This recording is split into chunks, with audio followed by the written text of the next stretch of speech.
Lucky जैसे ही अपने कमरे में अंदर आया तो उसने देखा कि उसके दरवाजे पर दो नए मेहमान खड़े हुए थे।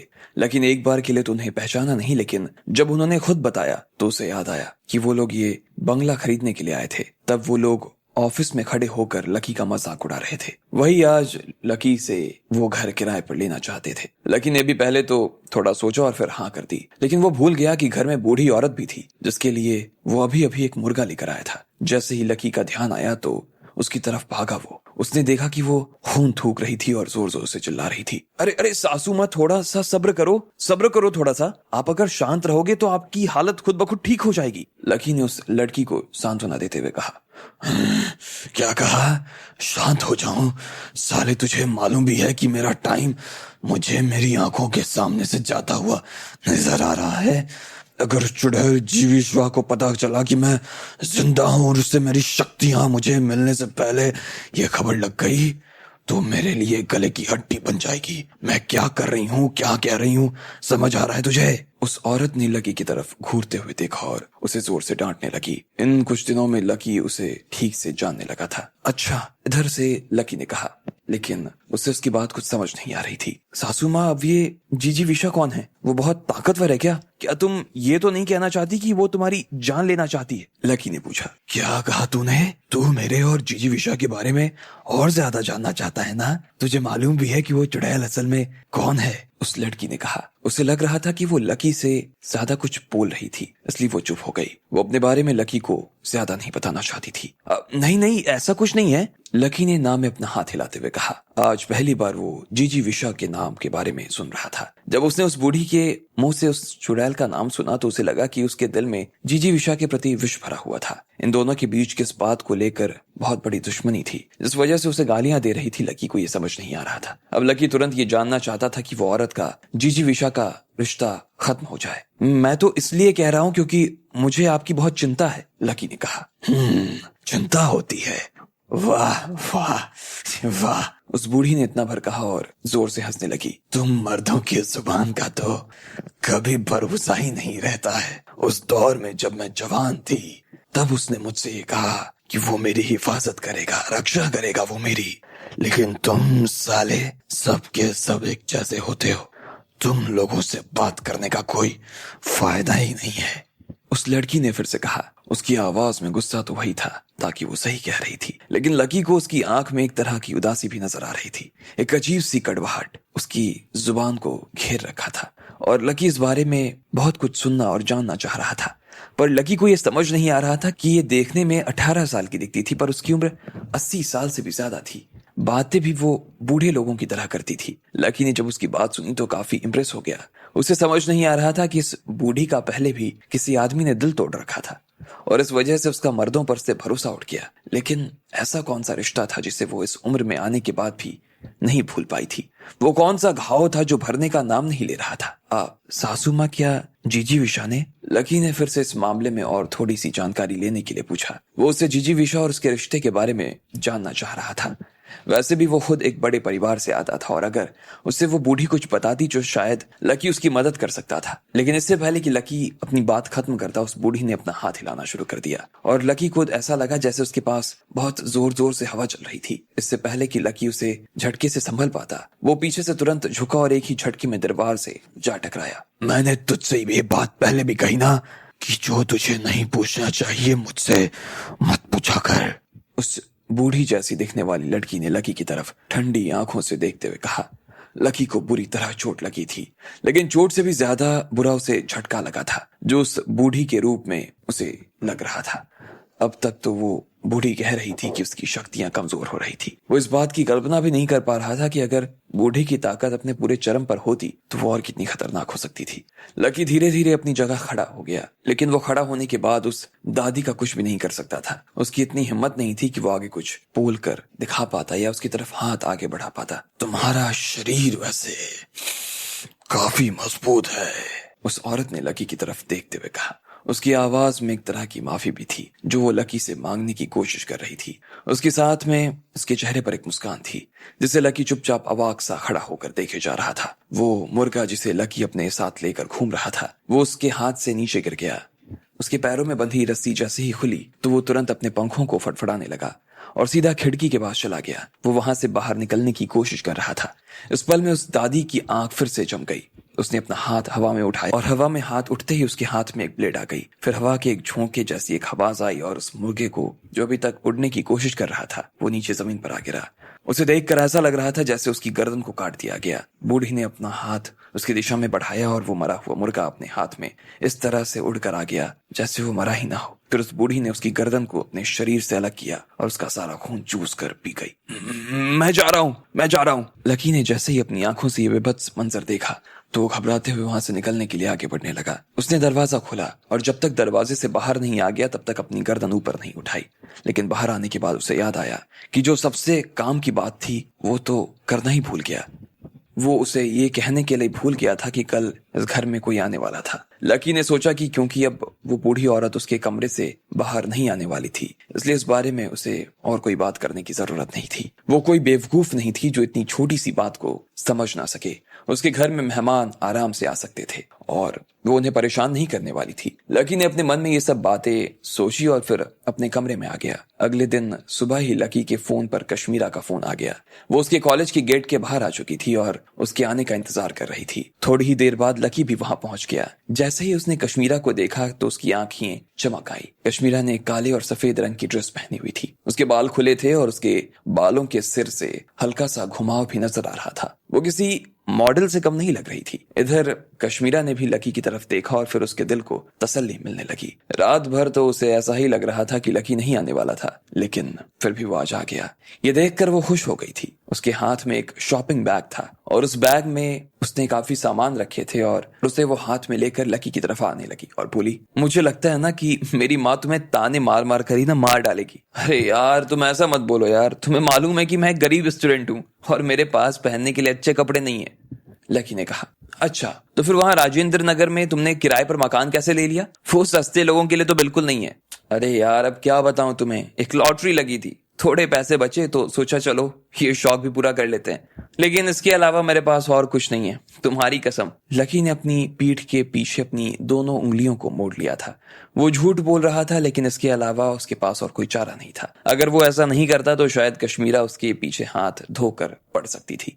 चलो अच्छी बात है। वैसे तुम्हारी शक्ल देखकर ही मैं ये बात समझ गई थी, इसलिए मेरे पास जो थोड़े बहुत पैसे बचे थे मैं कपड़े लेकर आई हूँ उसके लिए तुम्हारे लिए। अब जल्दी से जाओ और इसे पहन कर आओ। कश्मीरा ने लकी के हाथ में वो थैली पकड़ाते हुए कहा, क्या तुम मेरे लिए कपड़े लेकर आई हो? क्यों मजाक कर रही हो यार? लकी ने कहा और फिर उसे शॉपिंग बैग को खुद अपनी आंखों से देखने लगा। जैसे ही उसने उस बैग को देखा तो बड़ा आश्चर्य हुआ उसे। सच में उस बैग के अंदर उसके लिए कपड़े थे। उसमें एक बढ़िया सी सफेद रंग की शर्ट थी, ग्रे कलर की ट्राउजर और नए जूते भी थे जो कि काफी महंगे दिख रहे थे। भले ही वो सारी चीजें बहुत महंगी तो नहीं थी, लेकिन फिर भी लकी के अंदाजे से वो 5,000 से कम की भी नहीं थी। तुम्हारे पास इतना पैसा कहाँ से आ गया? लकी ने उसकी तरफ देखते हुए पूछा। उसे सबसे पहले तो अपने दिल में यही लगा कि कश्मीरा उसके साथ बेईमानी कर रही थी।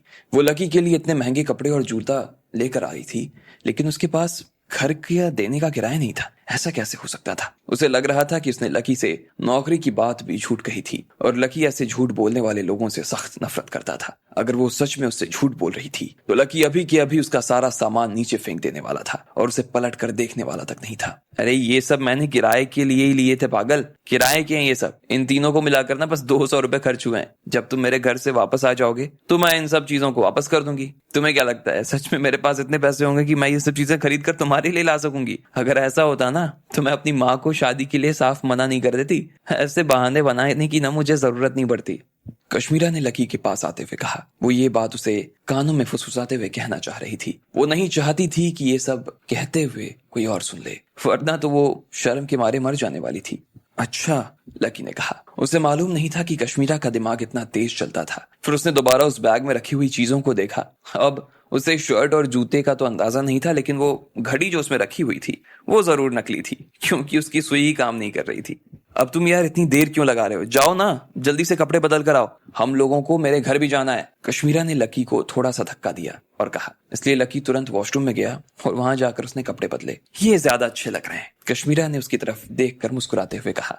फिर उसने लकी की शर्ट की कॉलर ठीक की और बोली, याद रखना आज तुम्हारी पहचान ये है कि तुम एक बड़े घर के लड़के हो और तुम्हारी खुद की छोटी मोटी कंपनी भी है, ठीक है ना। लकी उसे हंसते हुए देखे जा रहा था। कश्मीरा जानती नहीं थी कि वो कंपनी की बात किससे कर रही थी। अब आगे क्या होने वाला था, क्या होगा जब लकी को पता चलेगा कि कश्मीरा कोयल की मौसी है, क्या होगा जब सबको लकी की असलियत पता चल जाएगी।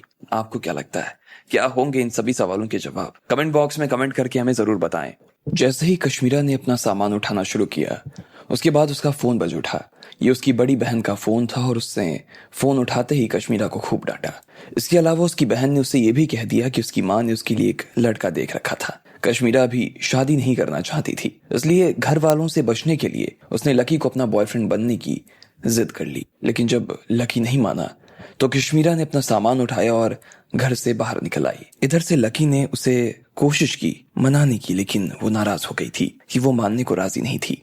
आखिरकार खुद लकी ने कहा, ठीक है मैं बन जाऊंगा तुम्हारा बॉयफ्रेंड, अब खुश। छोड़ो मेरा रास्ता, जाने दो एक सेकंड। क्या कहा तुमने? कश्मीरा जो अभी तक अपने जज्बात पर रो में रही थी, वो लकी की बात सुनते ही एक पल के लिए चुप हो गई। फिर उसने लकी को घूरते हुए देखना शुरू कर दिया। मैं कह रहा हूँ कि तैयार हूं, मैं बॉयफ्रेंड बन जाऊंगा तुम्हारा। लकी ने फिर से वही बात दोहराते हुए कहा। वो समझ गया था कि कश्मीरा को उसकी कानों पर विश्वास नहीं हो रहा था। मैंने जब ये कहा कि मैं सड़क पर भी सोने के लिए तैयार हूँ, तभी तुमने जाकर ये बात मानी ना? कश्मीरा ने लकी को शक भरी निगाहों से देखना शुरू किया। उसे विश्वास नहीं हो रहा था कि लकी उसकी बात मान गया था। देखो तुम्हें जो सोचना हो ना सोच सकती हो, लेकिन मुझे कोई दिक्कत नहीं है, लकी ने फिर कहा और जाकर सोफे पर बैठ गया। तब जाकर आखिरकार कश्मीरा को इस बात पर विश्वास हुआ कि लकी ने सच में उसके बॉयफ्रेंड बनने की जिद को मान लिया था। लकी तुम सच में बहुत अच्छे इंसान हो। कश्मीरा ने अपना सामान एक कोने में रखा और फिर लकी के पास जाकर बैठ गई। फिर उसने लकी का हाथ पकड़ा और उसे अलग सी नजरों से देखने लगी। उसे ऐसा लगा कि उसने बीच में लकी से कुछ ज्यादा ही गंदे तरीके से बात कर ली थी और इसलिए वो अब उससे माफी मांगना चाह रही थी। इसलिए उसने लकी की तरफ देखा और बोली, तुम बहुत अच्छे इंसान हो लकी। लकी भी इधर अंदर ही अंदर मुस्कुराने लगा। वो उसका बॉयफ्रेंड होने का नाटक कर रहा था। लकी ने सोचा कि अगर राधिका उसकी जगह पर होती तो वो भी कश्मीरा को इस हाल में देखती तो शायद वो कभी लकी को उसकी मदद करने से नहीं रोकती। इसलिए लकी ने हाँ कर दी थी और हाँ कहने के बाद दोनों कुछ देर तक बैठकर इस बारे में ही बात कर रहे थे कि उन्हें अब आगे क्या करना था। कश्मीरा ने अपनी माँ से कह दिया था कि वो आ रही है और उसने लकी को भी बोल दिया था कि कल वो उससे उसके कॉलेज में ही ले आने वाली थी। इधर लकी अपनी गाड़ी से बाहर आया और सीधा उसके बंगले पर चला गया। आज फिर वो अपने साथ एक जिंदा मुर्गी लेकर आया था और उसे लेकर वो अपने दरवाजे की तरफ बढ़ने लगा। जैसे ही वो अपने बंगले के सामने वाले दरवाजे पर पहुंचा तो लकी ने देखा कि उसके दरवाजे के बाहर एक आदमी और एक औरत खड़े थे। लकी नहीं जानता था कि वो दोनों वहां पर क्या कर रहे थे, इसलिए वो उनके पास खड़ा हो गया। Hello lucky, hello. जैसे ही उन दोनों ने लकी को देखा वो उत्साह के साथ उसकी तरफ दौड़े चले आए, लेकिन लकी ने उन्हें पहचाना नहीं था और इसी वजह से उस आदमी ने लकी को याद दिलाते हुए कहा, आप हम दोनों को जानते नहीं हो? भूल गए? जब आपने ये विला खरीदा था तब आप हम दोनों के ऑफिस ही तो आए थे, मिले थे, याद है? जैसे उस आदमी ने ये बात कही तो लकी को तुरंत याद आया कि उसके पास में दो औरतें आकर खड़ी थीं और फिर उनके साथ एक आदमी भी आ गया। वो तीनों लोग मिलकर लकी का मजाक उड़ा रहे थे और उसके बारे में बुरा भला कह रहे थे। वो लोग फिर से उसके सामने आकर खड़े हो गए। ये वही औरत थी जो लकी को विला खरीदने के लिए ओपन चैलेंज कर रही थी। अब जैसा कि लकी को याद आ रहा था तो उसने उन दोनों की तरफ शक भरी नजरों से देखा और बोला, आप दोनों यहाँ पर क्या कर रहे हो? हमें माफ कर देना लकी सर, पिछली बार जब हम यहाँ पर आए थे तो हमने आपको पहचाना नहीं था। हमारी शायद आंखें खराब हो गई थी, या यूं कहें कि आंखें तो ठीक थी लेकिन दिमाग खराब हो गया था। प्लीज लकी जी, हमने आपसे जो भी कहा उसके लिए हमें माफ कर दीजिए। फिर उस आदमी ने अपनी पत्नी की तरफ इशारा किया। वो खुद भी लकी की तरफ देखते हुए तुरंत उससे माफी मांगते हुए बोली, लकी सर मुझे भी माफ कर दीजिए, उस दिन मैं कुछ ज्यादा ही बोल गई थी। सीधा काम की बात पर आओ, मेरे पास ज्यादा टाइम नहीं है। वैसे भी उसकी नजर में उन दोनों की कुछ खास छवि नहीं थी। ठीक है, हम भी आपका ज्यादा टाइम नहीं लेंगे, सीधा काम पर आते हैं, उस आदमी ने शुरू करते हुए कहा और फिर आगे बोला, मेरा नाम गजराज है और ये मेरी बीवी है सुधा। अब बात ऐसी है लकी सर कि आपको तो पता है कि हम पहले ही इस मकान को खरीदने के बारे में सोच रहे थे, लेकिन हमसे पहले ही आपने इसे खरीद लिया था। अब हमने सबको बता रखा है कि हम लोग ये खरीद रहे हैं, हमारे घर, यार, दोस्त, रिश्तेदार, सबको ये खबर थी, लेकिन जब हम खरीद नहीं पाए तो किसी से बोलने की हिम्मत नहीं हुई और फिर हम लोग यही कहते रह गए कि वो विला हमने खरीदा है। इसके बाद वो आदमी कुछ नहीं बोला और सिर्फ लकी का चेहरा देखने लगा। कुछ देर तक तो ठीक था, लेकिन जैसे ही बात यहाँ पर आई कि उस आदमी ने विला को लेकर झूठ बोला था तो लकी की आंखें बड़ी बड़ी हो गई थी और इस वजह से वो आदमी खुद भी डर गया। उसने लकी की आगे सफाई देते हुए कहा, नहीं लकी सर नहीं, आप सोच रहे होंगे कि हमने झूठ बोला, लेकिन हमारे पास इसके अलावा और कोई चारा नहीं था। हम तो यही सोच रहे थे कि हम लोग आराम से यहाँ पर एक घर खरीद लेंगे, लेकिन उस वक्त तक हमारे पास इतने पैसे नहीं थे। अब कुछ दिन पहले ही हमारी सासू माँ का फोन आया और फोन पर वो कह रही थी कि उन्हें हमारा घर देखना है। अब हम उन्हें मना नहीं कर पाए, इसलिए हम सीधा मदद के लिए आपके पास आ गए। तो तुम्हें इसमें मेरी क्या जरूरत है भाई? लकी ने हंसते हुए पूछा। उसे याद आया कि उस वक्त तक जब लकी इन लोगों से पहली बार मिला था तब उन दोनों ने लकी का खूब मजाक उड़ाया था।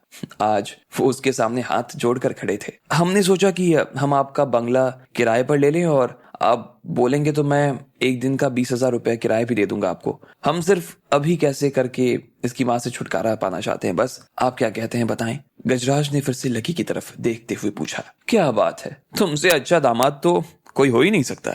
लकी ने भी उसके ऊपर तंज कसते हुए कहा। लकी सर देखिए, मैं मानता हूँ कि मैं उनकी बहुत इज्जत करता हूँ और मैं उनसे बहुत प्यार भी करता हूँ, लेकिन इस बार मुझे सच में आपकी मदद की बहुत जरूरत है। अगर आपने मेरी मदद नहीं की तो मेरी सासू माँ नाराज हो जाएंगी, शक्ल दिखाने के लायक नहीं रहूंगा मैं उन्हें अपनी, और अब ये बात मेरे परिवार में भी पता चल जाएगी तो वहां भी किसी को मुंह दिखाने के लायक नहीं रहूंगा। इसलिए प्लीज मेरे ऊपर थोड़ा दया करें और मुझे कुछ दिनों के लिए बंगला किराए पर दे दें। गजराज ने लकी के सामने हाथ जोड़ते हुए कहा। हाँ लकी, प्लीज हमारी मदद कर दो, हम तुम्हारा एहसान जिंदगी भर नहीं भूलेंगे। अब उसकी बीवी ने भी लकी के सामने हाथ जोड़ने शुरू कर दिए। ठीक है, मैं तैयार हूँ। लकी ने एक पल के लिए सोचा और फिर आखिरकार हाँ कर दी। थैंक यू लकी सर, मैं अपने परिवार की तरफ से आपको बहुत धन्यवाद देना चाहता हूँ। Thank you very much. हम अभी आपको 20,000 रुपए ट्रांसफर कर देते हैं, उस आदमी ने कहा और पैसा देने के लिए अपनी जेब से मोबाइल भी निकालने लगा। कि इतने में लकी ने कहा, नहीं पैसों की जरूरत नहीं है, उल्टा तुम्हें इस बात पर ध्यान देना चाहिए कि जल्द से जल्द इतना पैसा कैसे कमाएं जिससे तुम यहाँ पर एक विला खरीद सको। अगर तुम ऐसा करने में कामयाब हो गए तो फिर तुम्हें किसी से झूठ बोलने की जरूरत नहीं पड़ेगी। अच्छा हाँ, मुझे ये बताओ कि तुम्हें विला की जरूरत कब पड़ने वाली है? लकी ने कहा। भले ही उसकी बात थोड़ी सी चुभने वाली थी, लेकिन फिर भी इस वक्त गजराज और सुधा को घर की जरूरत थी, इसलिए वो लोग लकी से चाह कर भी कुछ बहस नहीं कर सकते थे। हमें कल चाहिए और कल आप प्लीज थोड़ा सा दूर रहना क्योंकि मेरी सासू माँ आपको देख न ले। गजराज ने लकी के सम्मान का पूरा ध्यान रखते हुए उससे ये बात कही। ठीक है, कल के लिए तो सही रहेगा, मुझे भी अपने एक दोस्त के साथ किसी काम से बाहर जाना है, लकी ने कहा। उसे याद आया कि उसे कश्मीरा के साथ उसकी माँ के घर जाना था और इससे बेहतर वक्त उसके लिए और कोई नहीं हो सकता था। वो कश्मीरा के साथ उसके घर जाएगा और बंगला इन दोनों के लिए छोड़ जाएगा। उसके बाद लकी ने घर की चाबी उनके हवाले की और उसके बाद सुधा और गजराज भी उसका थैंक यू बोलकर वहां से निकल गए। लेकिन जैसे ही लकी अपने कमरे के अंदर दाखिल हुआ, उसे याद आया कि उससे कितनी बड़ी गड़बड़ हो गई थी। वो तो खुद भूल गया था कि वो घर पर नहीं रहने वाला, लेकिन उसकी 17 साल की सासू माँ उसके सिर पर बैठी हुई थी। वो कहीं भी जाने वाली नहीं थी। अब अगर गजराज की सास ने उसे देख लिया तो उसका क्या हाल करेगी? ये सोच सोचकर लकी को पसीने आ रहे थे। काफी देर तक तो लकी इस बारे में सोचता रहा, फिर उसे लगा कि इसमें कोई परेशानी की बात नहीं थी। वो लड़की भले ही उस घर में रह रही थी, लेकिन इतने दिनों में लकी ने उसे कभी अपने कमरे से बाहर आते हुए नहीं देखा और ना ही वो बाहर कुछ खाने के लिए आया करती। वो जिस कमरे में थी उस कमरे में उसका कोई खासा शोर भी नहीं आया करता था। लकी को एक बार के लिए लगा कि शायद कमरे की खिड़की खोलकर वो कूद कर भाग गई या फिर वो बाथरूम में थी। लकी ने जब सोचा कि उस बूढ़े माँ की जिस्म से अचानक कोई किशोर अवस्था की लड़की आकर बैठ गई थी और उसके पास इतनी शानदार कौशल थे, तो लकी को लगा कि वाकई वो काफी खतरनाक थी। सासू माँ, मैं आपके लिए मुर्गा लेकर आया हूँ, लकी ने दरवाजा को धीरे से बजाते हुए कहा। लेकिन उसे दूसरी तरफ से कोई जवाब नहीं मिला। लकी ने फिर उस दरवाजे को बचाया, लेकिन इस बार भी उसे कोई जवाब नहीं मिला। अंदर से कोई जवाब नहीं आ रही थी, ना आवाज आ रही थी। लकी को यह बात काफी अजीब लगी, इसलिए उसने चाबी ढूंढी और आगे से कमरे का दरवाजा खोल दिया। जैसे ही दरवाजा खुला, लकी ने देखा कि उसकी सास आलती पालती मारकर बैठी थी और उसने अपनी आंखें बंद कर रखी थी। उसे देखकर ऐसा लग रहा था जैसे वो किसी मेडिटेशन कर रही हो। उसके सिर में से अगरबत्ती का धुआं निकल रहा था और उसके चेहरे पर पसीने साफ नजर आ रहे थे। तभी अचानक से उस लड़की ने आंख खोली और अपने मुंह से खून बाहर थूक दिया।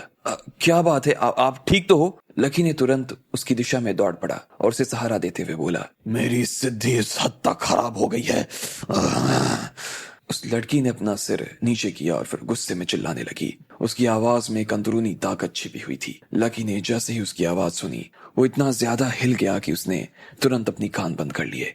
उसे ऐसा लग रहा था कि उसकी आवाज की वजह से लकी के कान के पर्दे फट जाने वाले थे। अब आगे क्या होने वाला था? वो लड़की किस तरह की सिद्धि करने की बात कर रही थी? क्या कल वो लकी की समस्या और आगे बढ़ाने वाली थी? आपको क्या लगता है, क्या होंगे इन सभी सवालों के जवाब? कमेंट बॉक्स में कमेंट करके मैं जरूर बताएं। लकी को करिश्मा अपने साथ में अपने घर तो ले आई थी, लेकिन पारस उसके घर में पहले से ही पहुंच चुका था। जैसे ही कश्मीरा ने अपनी माँ को लकी के बारे में बताया तो उसकी आंखें खुली की खुली रह गई। लकी ने जिस हिसाब से कपड़े पहने हुए थे, उस हिसाब से तो वो खुद भी पारस से कम नहीं लग रहा था। वो खुद भी दिखने में काफी सुंदर था और साथ ही उसने कपड़े भी पारस के बराबरी के ही पहने थे। अब उसकी माँ दोनों में से किसी एक को चुनने में कंफ्यूज हो रही थी, इसलिए उन्होंने लकी से सीधा पूछ लिया कि उसका परिवार करता क्या है। मेरा परिवार की एक छोटी सी इंटरनेट की कंपनी है। हमारा हर साल 200 करोड़ रुपए का बिजनेस होता है। ये कोई ज्यादा बड़ी कंपनी नहीं है और बस इसी से सारे खर्चे काटने के बाद हमारा गुजारा चल पाता है, लकी ने कहा। कश्मीरा ने उसे रास्ते में आते हुए ये सारा ज्ञान पहले ही दे दिया था, इसलिए उसे भी एक एक चीजें अच्छे ढंग से याद हो गई थी। अच्छा क्या यार लकी, तुम भी क्या मजाक करते हो? 100 करोड़ या 200 करोड़ कमा लेना आज की जिंदगी में छोटी बात थोड़ी है। हाँ, जब सरोज ने सुना कि लकी के घर की कंपनी ही साल में इतना पैसा कमा लेती है तो वो इस कान से लेकर दूसरे कान तक मुस्कुरा रही थी। उन्हें लकी की बात सुनकर ये तो समझ आ गया था कि लकी की हालत पारस से 2 गुना ज्यादा अच्छी थी। और इधर धीरे धीरे सरोज को लकी के अंदर उसका दामाद नजर आना शुरू हो गया। इधर पारस ने लकी को घूरते हुए देखा। वो उसकी बात सुनते ही अंदर गुस्से के मारे आग बबूला हो उठा था, लेकिन उसकी किस्मत इतनी खराब थी कि इससे ज्यादा और वो कुछ कर भी नहीं सकता था। फिर उसे ना जाने क्या सूझा, उसने लकी की तरफ देखते हुए बोला, सरोज आंटी है, मुझे ऐसा लगता है कि लकी के पास में मेरे से ज्यादा कैपेबिलिटी है। ये सुनते ही सब लोग अचानक पारस की तरफ देखने लगे। वो कहना क्या चाह रहा था ये बात किसी को समझ में नहीं आ रही थी। मैं समझाता हूँ। आप देख रही हैं लकी ने जो कपड़े पहने, ये दोनों 15,000 रुपए में मिल जाते हैं। आप बोलो तो मैं इस ब्रांड का नाम भी बता सकता हूँ। और फिर जब आप इसके जूते को देखोगी तो पता चलेगा कि उसने किसी लोकल सी कंपनी के जूते पहने हुए हैं जिनकी कीमत 15,000 रुपए से ज्यादा की नहीं है। और साथ में ये जो बहुत ही ब्रांडेड घड़ी इसने पहनी है ना, वो भी कोई खास नजर नहीं आ रही, 10,000 रुपए से ज्यादा की है नहीं। अब अगर आप इन सब चीजों का मेरी चीजों से कंपैरिजन करोगे तब आपको समझ आएगा कि इसने जो पहना है उसके मुकाबले मेरे पास तो कुछ भी नहीं है। ओह, तभी मैं सोचूं कि लकी इतना स्मार्ट कैसे लग रहा है। इसने इतने महंगे महंगे कपड़े जो पहन रखे हैं उसकी वजह से तो ये और ज्यादा हैंडसम नजर आ रहा है। इसके महंगे कपड़ों के ऊपर तो मेरा ध्यान ही नहीं गया। सरोज ने फिर से लकी की तरफ देखा और एक चमकदार आंखों से देखते हुए बोली। धीरे धीरे लकी उनके दिल में और अंदर तक उतरने लगा था और पारस का ये तीर बेकार चला गया था। हाँ, कश्मीरा और लकी दोनों ही बस एक दूसरे को देखकर हंसे जा रहे थे। फिर कश्मीरा ने अपने बैठने के तरीके में थोड़ा बदलाव किया और लकी के कपड़ों को और ज्यादा ढक दिया। इधर लकी ने धीरे से अपनी घड़ी पर अपना हाथ रख दिया। वो दोनों इस बात का कोई सबूत इन दोनों को नहीं देना चाहते थे कि उनके खरीदे हुए कपड़े किराए के सामान थे। हाँ, वैसे लकी को इतना खर्चा करना इसलिए इतना पसंद है क्योंकि ये इतना ही कमाता है, लेकिन मैं जिस दिन लकी से शादी कर लूंगी ना तो उस दिन से इसके सारे पैसे पर लगाम लगनी शुरू हो जाएगी। कश्मीरा ने अपनी बात को आगे बढ़ाते हुए कहा। वो सरोज और पारस को आगे बोलने का मौका नहीं देना चाहती थी। वैसे लकी भाई, मुझे आपकी ये जूते अच्छे लग रहे हैं। मुझे भी ये ना ब्रांड बहुत पसंद है। मैं तो इस जूते के लिए पागल हूँ। वैसे क्या आप मुझे बता सकते हो कि आपने ये जूते किस मॉल से लिए थे? मैं भी खुद वहां एक अपने लिए एक जोड़ी जूते लेना चाहता हूँ, अचानक से पारस ने पूछा। अच्छा, वैसे मैं तो तुम्हें बता दूं कि ये जूते मैं नहीं लेकर आया था, इन्हें मेरी मम्मी लेकर आई थी मेरे लिए, इसलिए मुझे मालूम नहीं है कि ये कितने का है और कहाँ से आया। मैं तो कंपनी के कामों में दिन भर बिजी रहता हूँ ना, इसलिए मुझे इन सब चीजों के बारे में ज्यादा ध्यान देने की जरूरत नहीं पड़ती है और मैं पसंद भी नहीं करता, लकी ने बात को संभालते हुए कहा। वो समझ पा रहा था कि पारस उसे फंसाने की कोशिश में लगा था और बार बार उसके ट्रिक क्वेश्चंस उसके सामने उछाल रहा था, लेकिन जैसे ही लकी ने उसे ये जवाब दिया तो दोनों लकी और करिश्मा की जान में जान आ गई। अच्छा, और ये घड़ी आप कहां से लेकर आए? इसके बारे में तो याद होगा, पारस ने फिर से एक और सवाल दागते हुए कहा। वो इतनी जल्दी इतनी आसानी से लकी को छोड़ने वाला तो नहीं था। यार, ये भी मेरी मम्मी लेकर आई थी। मैं बता रहा हूँ ना कि मैं इन सब चीजों में ध्यान नहीं देता ज्यादा, तो मैं तो बस अपने काम में लगा रहता हूँ, लकी ने फिर से अपने आप को बचाते हुए कहा। तुम तो छोटे बच्चे जैसे हो यार, तुम्हारे लिए सब कुछ तुम्हारी मम्मी लेकर आती है। कश्मीरा, तुम्हें आगे इसकी बात पर ध्यान रखना पड़ेगा। इसने तो काम के अलावा कभी दुनिया ही नहीं देखी, तो ऐसे में बहुत कुछ तुम्हें दिखाना पड़ेगा इसे, सरोज ने मजाक में कहा। लकी को पसंद करने के चरण में वो एक कदम और आगे बढ़ चुकी थी। अच्छा तो लकी एक बात और बताओ यार, ये जो इंटरनेट कंपनी है इसका नाम क्या है और साथ ही इसका एड्रेस क्या है, ये भी जरा बताना। पारस ने थोड़ा सा आक्रोश दिखाते हुए पूछा। वो देख पा रहा था कि सरोज का रुझान लकी की तरफ झुकता जा रहा था। हमारी कंपनी का नाम है ड्रीम नेटवर्क्स प्राइवेट लिमिटेड और इसका एड्रेस है न्यू 11 लेन पंचशिला बिल्डिंग्स के सामने, नोएडा। कश्मीरा और लकी ने गाड़ी में बैठकर कंपनी के नाम के बारे में डिस्कस किया था, लेकिन उन्हें मालूम नहीं था कि पारस उनसे इतना टफ सवाल कर लेगा। इसलिए लकी ने धीरे से सारी बात संभालते हुए पारस को ठीक ठाक जवाब दे दिया। ये तो अचानक से सरोज के मन में लकी के लिए शक उभर आया। फिर उन्होंने एक बार के लिए पहले लकी को देखा और फिर अपनी बेटी को देखने लगी। लकी जिस तरह से अटक अटक कर जवाब दे रहा था, उस वजह से सरोज को शक गहरा आ रहा था। अरे मम्मी, लकी शुरू से ही बाहर पड़ा है यार, ये तो काफी टाइम तक अब्रॉड में रहा था ना, और इसलिए इसके परिवार के बारे में ना ज्यादा कुछ आइडिया है नहीं। कश्मीरा ने तुरंत लकी को मुश्किल से बाहर निकालने की कोशिश की और एक और कहानी गढ़ दी। नहीं, ये तो गलत बात है ना, ऐसा थोड़ी हो सकता है। अभी तो लकी ने ये कहा कि वो दिन भर कंपनी के कामों में उलझा रहता है, उसे इतना तक फुर्सत नहीं है कि वो क्या पहन रहा है, क्या खा रहा है, कितने का पहन रहा है, कुछ पता हो। उसके पास टाइम नहीं होता और तुम कह रही हो कि उसे अपने परिवार के बारे में कुछ मालूम नहीं है, पारस ने कहा। वो बाल की खाल निकालना चाह रहा था। उसने अपने मन में ठान लिया था कि वो लकी को इतनी आसानी से तो जाने देने वाला नहीं था। कश्मीरा के साथ तो बिल्कुल भी नहीं। हाँ, ये सब क्या चल रहा है भाई? लकी, कश्मीरा, चल क्या रहा है ये सब? सरोज ने भी अब सवाल करना शुरू कर दिया था। अरे मम्मी, लकी सच में बहुत लापरवाह किस्म का इंसान है। ये तो कश्मीरा लकी के लिए रास्ता निकालने की कोशिश कर रही थी, लेकिन उस पहले ही पारस ने उसके ऊपर आवाज करना शुरू कर दिया था। आंटी, आपको अभी भी पूरी बात समझ नहीं आई क्या? अरे आप इतनी भोली कैसे हो सकती हो? ये लड़का लकी जो आपके सामने बैठा है ना, जब से आपके घर में घुसा है तब से झूठ पे झूठ बोले जा रहा है। पारस ने लकी के ऊपर उंगली उठाते हुए कहा। क्या कहा? लकी मुझसे झूठ बोल रहा था? सरोज ने पारस की तरफ देखते हुए कहा। पारस जो कह रहा था उन पर उसे विश्वास नहीं हो रहा था, लेकिन वो जो कह रहा था वो सुनने में गलत भी नहीं लग रहा था। हाँ, मैं जो कह रहा हूँ सही कह रहा हूँ, पारस ने हंसते हुए कहा और फिर जाकर लकी के पास खड़ा हो गया। फिर उसने लकी के कपड़ों के ऊपर हाथ रखा और बोला, आंटी, इसने ये जो पहना हुआ है ना, सब फर्स्ट कॉपी या सेकंड कॉपी है। ये साफ झूठ बोल रहा है कि अमीर आदमी है, कुछ नहीं है। मुझे तो समझ में नहीं आ रहा कि इतनी हिम्मत कैसे हो गई इसकी कि आपके सामने इतनी बड़ी कंपनी का मालिक बता सके खुद को। बदतमीज आदमी, ये सब क्या बोले जा रहे हो?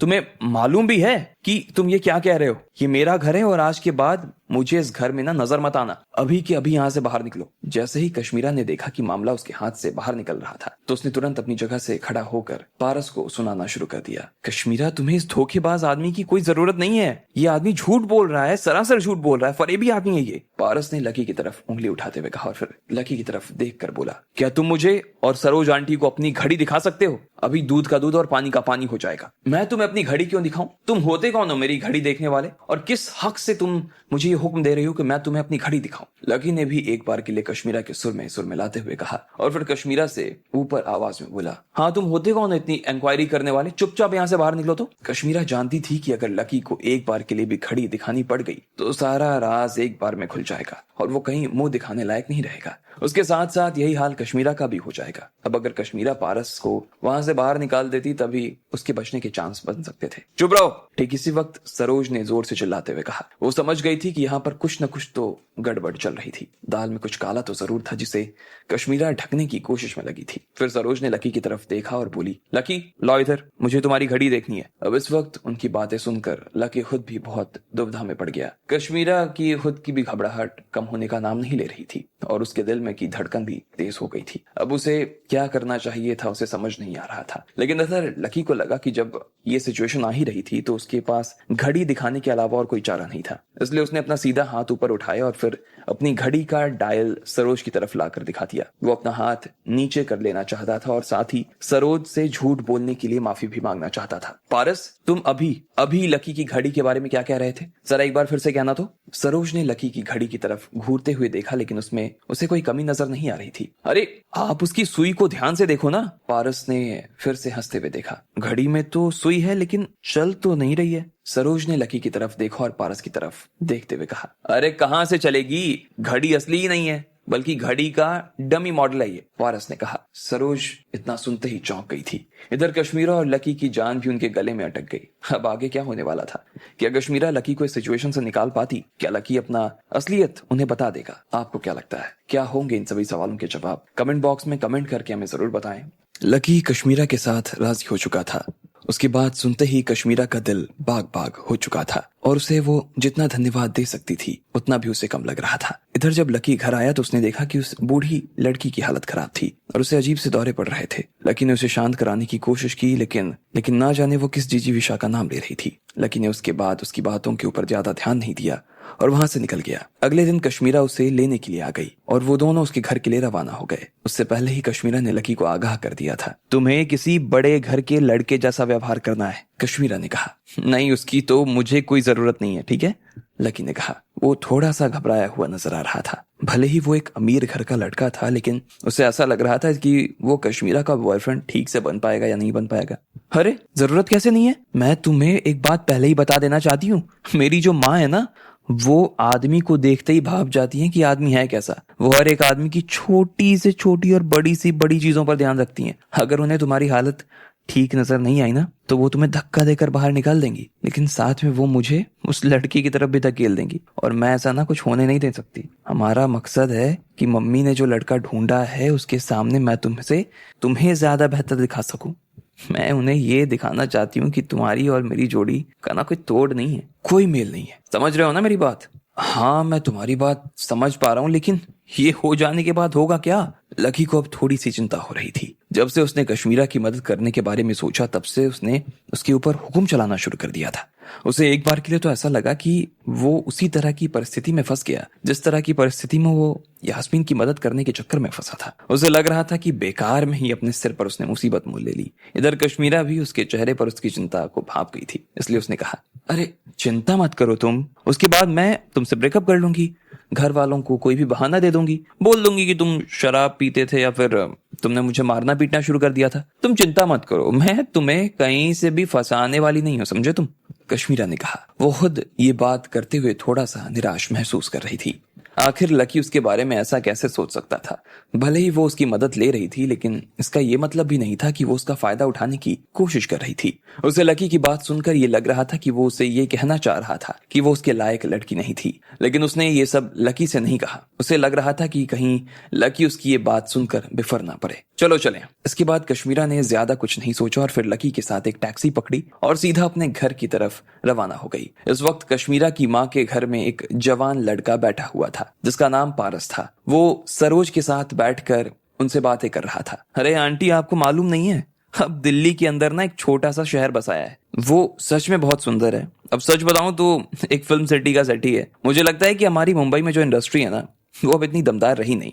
उसे देखकर ऐसा महसूस होता है जैसे वहां काम करने वाले लोग काम कम और राजनीति ज्यादा करते हैं। इसलिए मैं ये सोच रहा था कि कहीं इधर एक छोटी मोटी इंडस्ट्री खोल लेते हैं जहां पर फिल्म बनती रहेगी और साथ में टीवी शोज भी बनाते रहेंगे लोग। हमारे पास में प्रोडक्शन की पूरी टीम है जिससे हम लोग जुड़े हुए हैं और वो टीम अलग अलग तरह से काम भी करती है सारे। अभी पिछले साल ही मेरा 100 करोड़ का टर्नओवर हुआ है। पारस ने काफी प्यार से सरोज के दिमाग में ये बात बैठाते हुए कहा। जैसे ही सरोज ने उसकी ये बात सुनी तो उनकी आंखें एक चमक उठी थी। उन्हें सुनकर ही बड़ा आश्चर्य हो रहा था कि उस आदमी के पास 100 करोड़ से भी ज्यादा का बिजनेस था। ठीक है, तो मुझे लगता है कि तुम्हारे काम में और कश्मीरा के काम में बहुत सारी चीजें एक जैसी हैं, इसलिए जब वो वापस आएंगी ना तो मैं तुम्हारी उससे बात करवाऊंगी। तुम दोनों की बहुत अच्छी जमेगी, देखना।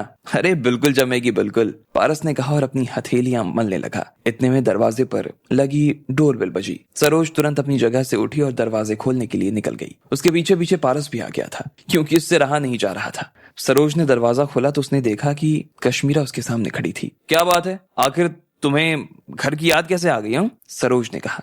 आते ही उसका गुस्सा कश्मीरा के ऊपर निकलना लगा। सरोज की कुल 3 बेटियां थीं और उनमें से ये सबसे छोटी थी जो सबसे बदमाश थी। ये सरोज की एक भी नहीं सुनती थी और ना ही उसका कहा मानती थी। 26 साल की हो चुकी थी पर फिर भी अभी तक उसकी माँ को उसकी जिंदगी की चिंता खाती रहती थी। अब जब उसकी सबसे बड़ी बेटी की बेटी ने भी स्कूल जाना शुरू कर दिया तो ऐसे में कश्मीरा की चिंता होना उसे लाजमी था। चलो अंदर आओ, पारस 1 घंटे से तुम्हारा इंतजार कर रहा है। कहाँ रह गई थी इतनी देर तक? सरोज ने फिर से कश्मीरा को सुनाते हुए कहा। वो जल्दी से जल्दी बस उसे और पारस को एक दूसरे से मिला देना चाहती थी। माँ, मैंने कहा था ना आपको मेरी चिंता करने की जरूरत नहीं है, फिर क्यों आप इतना परेशान होते हो मेरे पीछे?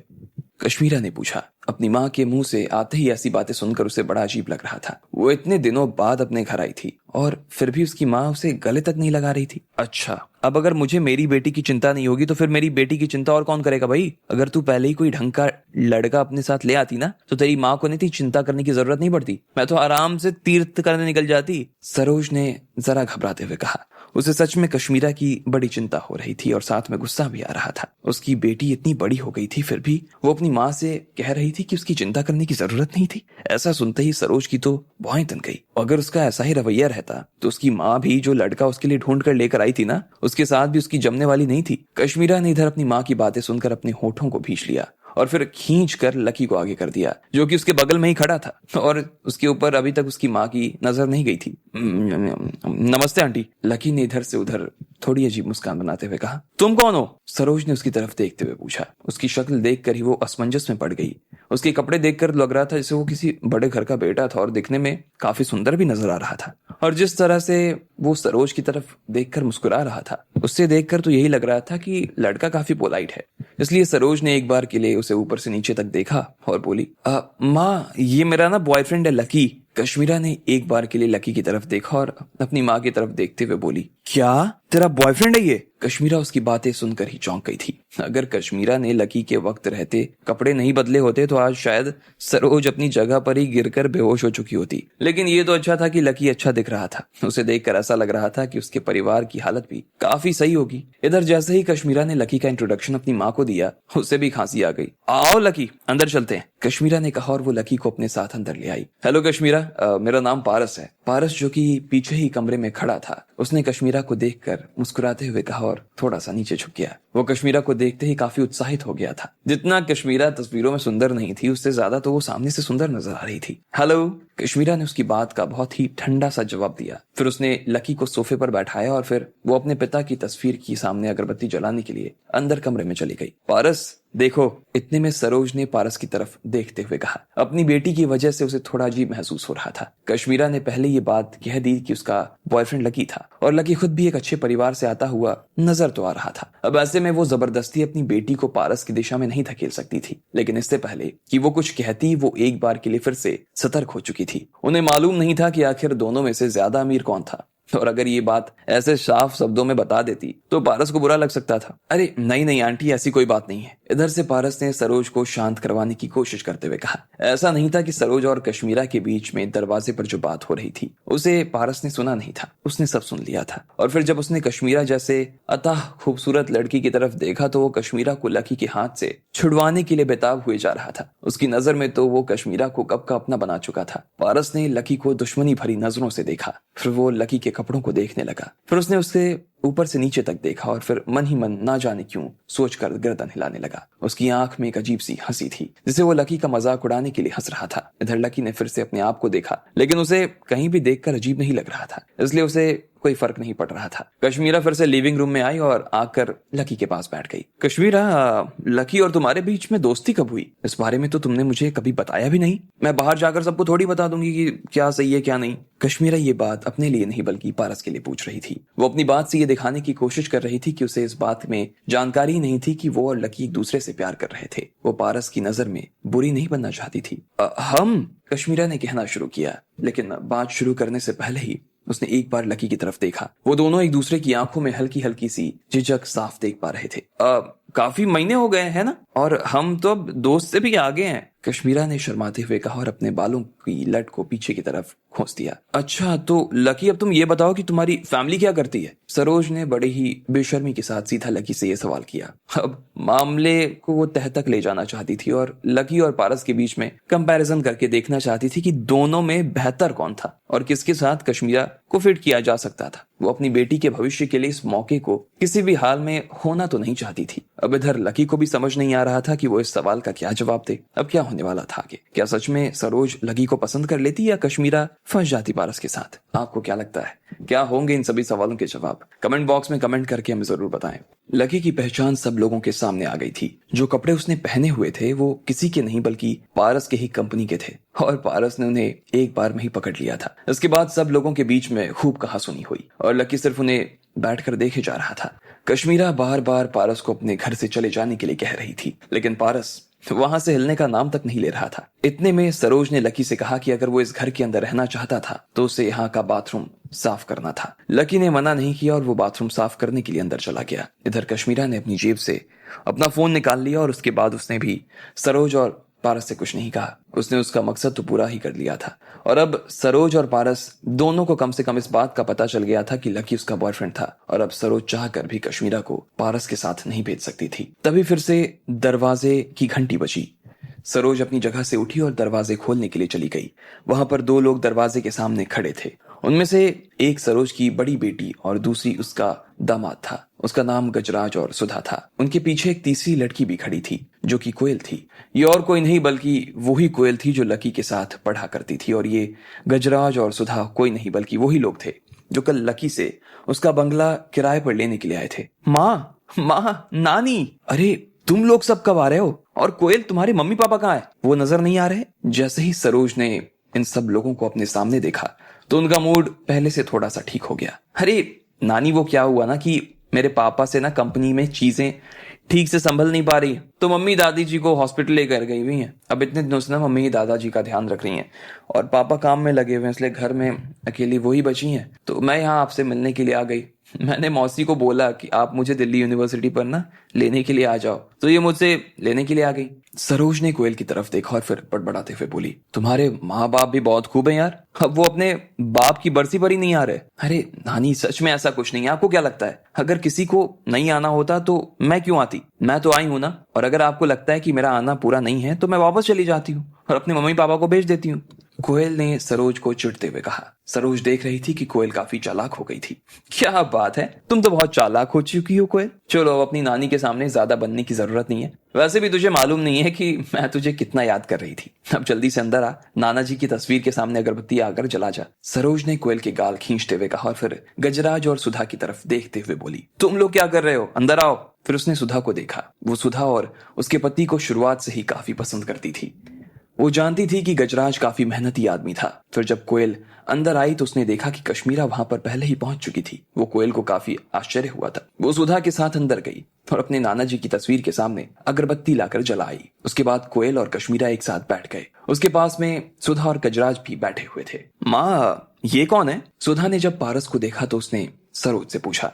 फिर उसे अगले ही पल ध्यान आया कि कल उसकी माँ जिस लड़के के बारे में बात कर रही थी शायद ये वही लड़का था। जब सरोज ने पारस को सबसे मिलवा दिया तो पारस ने भी सबसे हाय हेलो किया और फिर सबको अपना बिजनेस कार्ड पकड़ा दिया। वो सरोज के साथ साथ इन लोगों के ऊपर भी अच्छा इंप्रेशन जमाना चाहता था और इसलिए वो सब खूब हंस मिलकर बात कर रहे थे। पारस का तो अपना प्रोडक्शन हाउस है, साथ में कोई कंपनी भी है जिससे ये लोग फिल्म बनाते हैं और टीवी सीरियल भी बनाते हैं। इनका काम कश्मीरा के काम जैसा ही है यार। कश्मीरा भी टीवी में थी और ये भी मीडिया में ही है, तो इन दोनों की जोड़ी तो खूब अच्छी बनेगी, सुधा ने कहा। उसे मालूम था कि पारस को बुलाने की पीछे की वजह सरोज ने कश्मीरा को पहले ही बता दी होगी। अगर कश्मीरा जी कहे तो मैं उनसे मीडिया और स्पोर्ट्स के बारे में काफी सारी बातचीत करना चाहूंगा। दोनों ही फील्ड मुझे बहुत पसंद है, लेकिन मुझे बस इस बात का डर है कि शायद कश्मीरा मुझे ये मौका ही नहीं देंगी, पारस ने हंसते हुए कहा। जब उसने देखा कि सुधा और गजराज पर उसका इंप्रेशन खराब नहीं पड़ा तो वो चाहता था कि वो लोग पारस की तरफ से कश्मीरा से कहें कि वो उससे जाकर बात करे।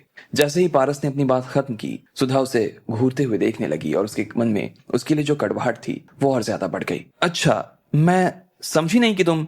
गजराज और सुधा दोनों ही इस बात को समझने की कोशिश कर रहे थे कि आखिर पारस क्या कहना चाहता था। वो दोनों एक दूसरे की आंखों में देख रहे थे और वो समझ पा रहे थे कि कहीं कुछ गड़बड़ तो थी।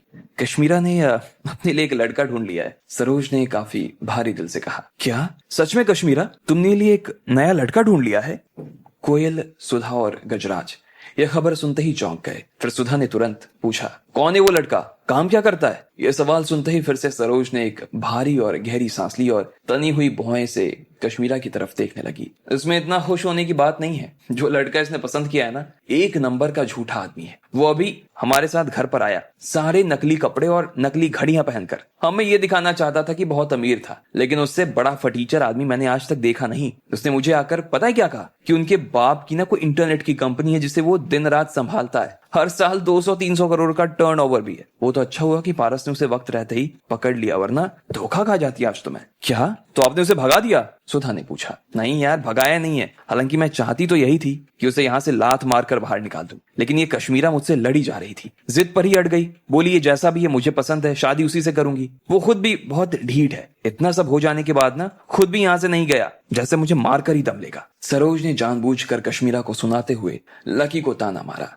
कश्मीरा वहां बस किसी पुतले की तरह बैठी हुई थी, लेकिन अंदर ही अंदर उसे काफी जलन हो रही थी और शर्म के मारे वो जली जा रही थी। कश्मीरा, तुमने मम्मी से लड़ाई क्यों की?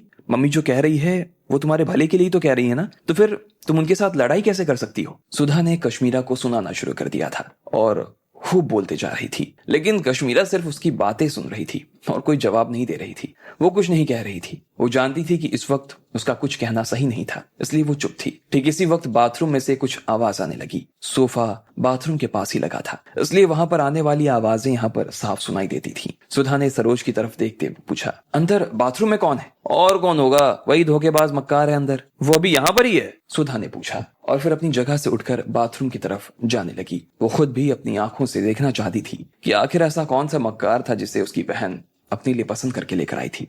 सुधा, उसके लिए परेशान होने की जरूरत नहीं है, सरोज ने सुधा की तरफ देखते हुए कहा। फिर उसने सुधा और गजराज की तरफ देखा और बोली, मैंने उसे अंदर भेजा है बाथरूम साफ करने के लिए। बहुत बदबू आ रही थी तो वही साफ कर रहा होगा। करने दो साफ। बहुत ही बेशर्म किस्म का आदमी है। उसे क्या लगता है कोई लंगर खाना है यहाँ कोई भी ऊँट उठाकर आ जाएगा और खाना खाकर मेहमान नवाजी कराकर चला जाएगा? अरे घर है ये मेरा, और अगर उससे मेरे साथ रहना है, मेरे घर में रहना है, तो जैसा मैं कहूंगी ना वैसा करना पड़ेगा उसे। कोई ऑप्शन नहीं है उसके पास। सरोज ने जानबूझकर ये सारे बातें काफी जोर जोर से बोली ताकि लकी जो कि बाथरूम के अंदर था उसे ये सब सुनाई दे जाए, लेकिन उन्हें मालूम नहीं था कि लकी ने अपने कानों में ईयरफोन लगाए हुए थे। वो मजे से गाने सुन रहा था और नाक बंद करके बाथरूम साफ कर रहा था। बाहर क्या चल रहा था उसे कुछ सुनाई नहीं दे रहा था। कश्मीरा, ये मम्मी क्या कह रही है? वो तुम्हें यहाँ चीट करके लेके आ रहा था और तुम अभी भी उससे शादी करने की जिद पर अड़ी हो। ये कैसी जिद है यार? सुधा ने कश्मीरा की तरफ देखते हुए कहा। वो इस वक्त उससे बड़ी बहन होने की हैसियत से बात कर रही थी। वो कश्मीरा से इस तरह की बात करना पसंद भी करती थी। उसे कश्मीरा के ऊपर हक जमाना अच्छा लगता था। अब मेरी बात ध्यान से सुनो।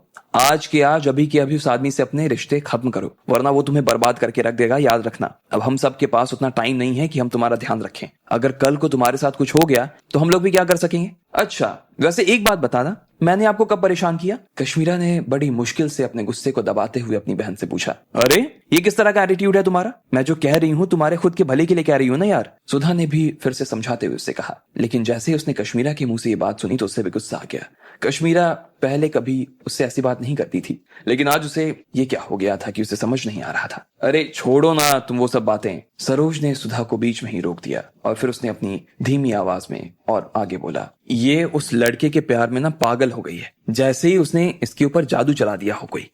अब इसके ऊपर और कुछ फायदा ही नहीं हो रहा क्या ना सुनने का। ये तो वही करेगी जो इसको करना है। सरोज ने उसे समझाते हुए कहा, प्यार में आदमी अंधा होता है, बेवकूफ हो जाता है। सुधा ने अपने आप में ही बड़बड़ाते हुए कहा और फिर गजराज की तरफ देखने लगी। गजराज ने उसे देखा और कहा, तुम्हें मालूम नहीं है कि तुम अच्छे आदमी को छोड़कर एक धोखेबाज के चंगुल में फंसने की कोशिश कर रही हो? समझ में नहीं आ रहा तुम्हें सुधा की क्या कहना चाह रही है? अरे गजराज छोड़ो, ये पागल है। कभी कभी इसको पागलपन के ना दौड़े पड़ते हैं और उसमें भी कोई कुछ नहीं कर सकता। लगता है ये उसके साथ रह पाएगी, लेकिन उसका ज्यादा दिन तक ना चलेगा नहीं, देख लेना तुम। हाँ सुधा दीदी, मुझे भी ऐसा ही लगता है। इधर से पारस ने भी हाँ करते हुए कहा और फिर धन्यवाद देने के लिए अपनी गर्दन को जोर जोर से हिलाने लगा। अब उसे दिल ही दिल में और भी ज्यादा अच्छा लगने लगा था। उसे इस बात की पूरी गारंटी मिल चुकी थी कि कश्मीरा का पूरा परिवार ही उसके साथ खड़ा था। अब भले ही उधर कश्मीरा को अपने ही दिल में अजीब महसूस हो रहा होगा, लेकिन वो बाहर कुछ नहीं कह पा रही थी। लेकिन अब आगे क्या होने वाला था? क्या होता जब लकी बाथरूम से बाहर निकल आता और सब लोगों के मुंह उसे देखते ही खुले रह जाते? क्या सरोज फिर से इस बात को पचा पाती कि वो लकी के लिए जो सोच रही थी लकी वैसा नहीं था? आपको क्या लगता है, क्या होंगे इन सभी सवालों के जवाब? कमेंट बॉक्स में कमेंट करके हमें जरूर बताएं। लकी और कश्मीरा सरोज के सामने बैठ तो गए थे, लेकिन पारस जिस नजर से लकी को देख रहा था उसे लकी को कुछ अजीब सा लग रहा था। उसकी नजर सिर्फ लकी के कपड़ों पर टिकी हुई थी और वो बार बार उससे यही पूछे जा रहा था कि उसने उन्हें कहां से खरीदा था। धीरे धीरे पारस कपड़ों से आगे बढ़ता हुआ अब उसके जूते, कंपनी और घड़ी पर आ गया था।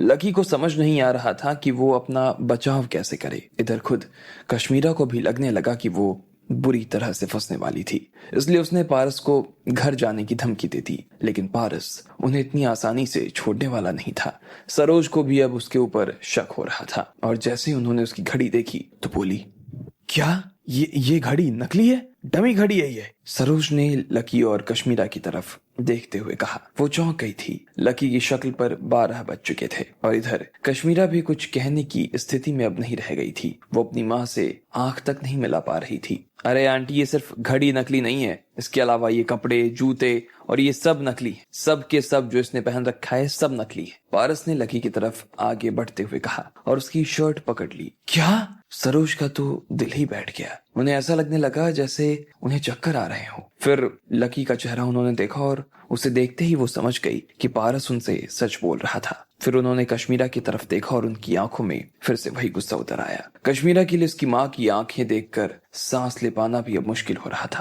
बेवकूफ आदमी, यह हक किसने दिया तुझे मेरे बॉयफ्रेंड का इस तरह से मजाक उड़ाने का? तुम होते कौन है उसका इस तरह से मजाक उड़ाने वाले? अगर तुम ये कह रहे हो कि जो इसने पहना है सब नकली है, तो क्या तुम्हारे कहने से ये सब नकली हो जाएगा? लो, ऐसे में तो मैं भी खुद कह देती हूँ कि तुमने जो पहना है वो सब नकली है। निकल जाओ यहाँ से बाहर। कश्मीरा ने उल्टा पारस के ऊपर चिढ़ते हुए कहा। उसने अपने मन में सोच लिया था कि अब तक बात जब यहाँ पहुंच गई थी तो वो खुद भी अब मोर्चा नहीं छोड़ने वाली थी, जब तक वो या तो पूरी तरह से हार जाती या पारस को उसके घर से निकाल देती।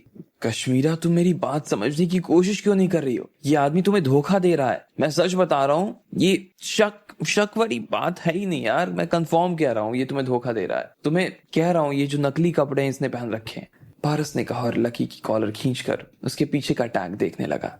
उसके पीछे एक सफेद रंग की पट्टी लगी हुई थी और उसमें लिखा था कॉस्ट्यूम डिपार्टमेंट। देखो देखो, मैंने कहा था ना, किसी फिल्म प्रोडक्शन हाउस के कपड़े पहने हुए हैं इसने। पारस ने कहा और फिर अपनी जेब से अपना कार्ड निकालकर कश्मीरा के हाथों में पकड़ा दिया और बोला, ये मेरा बिजनेस कार्ड है। मैंने एक नई कंपनी खोली है और मैं फिल्म क्रू को सामान दिलवाने में मदद करता हूँ, काम करता हूँ। अब ये आदमी ने जो कपड़े पहने हैं, जूते, घड़ी, सब मेरी कंपनी का माल है। क्या?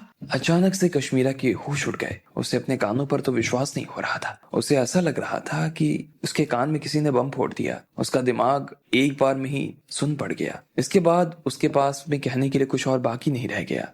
उसने जिस कंपनी से ये कपड़े लाए थे वो एक बड़ी कंपनी थी, तो फिर वो पारस की कंपनी कैसे हो सकती थी? क्या मैं सही कह रहा हूँ लकी भाई? बताओ, सही कह रहा हूं ना मैं? पारस ने लकी की तरफ घिन्न भरी नजरों से देखते हुए कहा।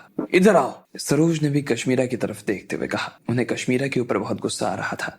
उसकी वजह से उनकी लकी से कितनी उम्मीदें बंध गई थी, लेकिन जब वो उम्मीदें किसी शीशे की तरह चटक गई तो सरोज को एक पल के लिए लगा कि उसे जमीन के अंदर धंस जाना चाहिए। उन्होंने कश्मीरा को एक तरफ बुलाया और बोली, तुमने इस लड़के को पसंद किया अपने लिए? इसके अलावा तुम्हें और कोई नहीं मिला क्या? और तुम मुझसे कहती फिरती हो कि मुझे तुम्हारी चिंता नहीं करनी चाहिए, है ना? अब तुम ही बताओ खुद, आज अगर पारस नहीं होता तो हो सकता था ये आदमी तुमसे शादी करने के बाद बेच देता तुम्हें और किसी से पैसे लेकर धोखा दे देता। हद होती है बेवकूफी की भी। सरोज की जुबान में जैसे अंगारे निकल रहे थे और उसने बड़ी बात कह दी कि कश्मीरा के पास में उसके बात का जवाब देने के लिए कुछ नहीं बचा था। उसे समझ नहीं आ रहा था कि अब वो अपनी माँ से ऐसा क्या कहे जिससे उनकी जान छूट जाए। सरोज कश्मीरा को अपने पीछे खींच लकी की ओर बढ़ी और उसे चिल्लाकर बोली, आखिर हो कौन तुम? ये घर पर क्या कर रहे हो? सच बताओ मुझे। मैं दिल्ली यूनिवर्सिटी का स्टूडेंट हूँ और सच बात तो ये है कि मेरा इस घर में कोई काम नहीं है। लकी ने आखिरकार हार कर अपना सच कबूल कर लिया था, क्योंकि अब कुछ भी छिपाने के लिए उसके लिए मुमकिन नहीं था। College student? तुम्हें तो वहां सिर्फ छल करना सिखाते होंगे ना? समाज में एक दीमक हो तुम। तुम्हारी ऐसी भोली सूरत देखकर नहीं लगता तुम इतने चालाक होगे।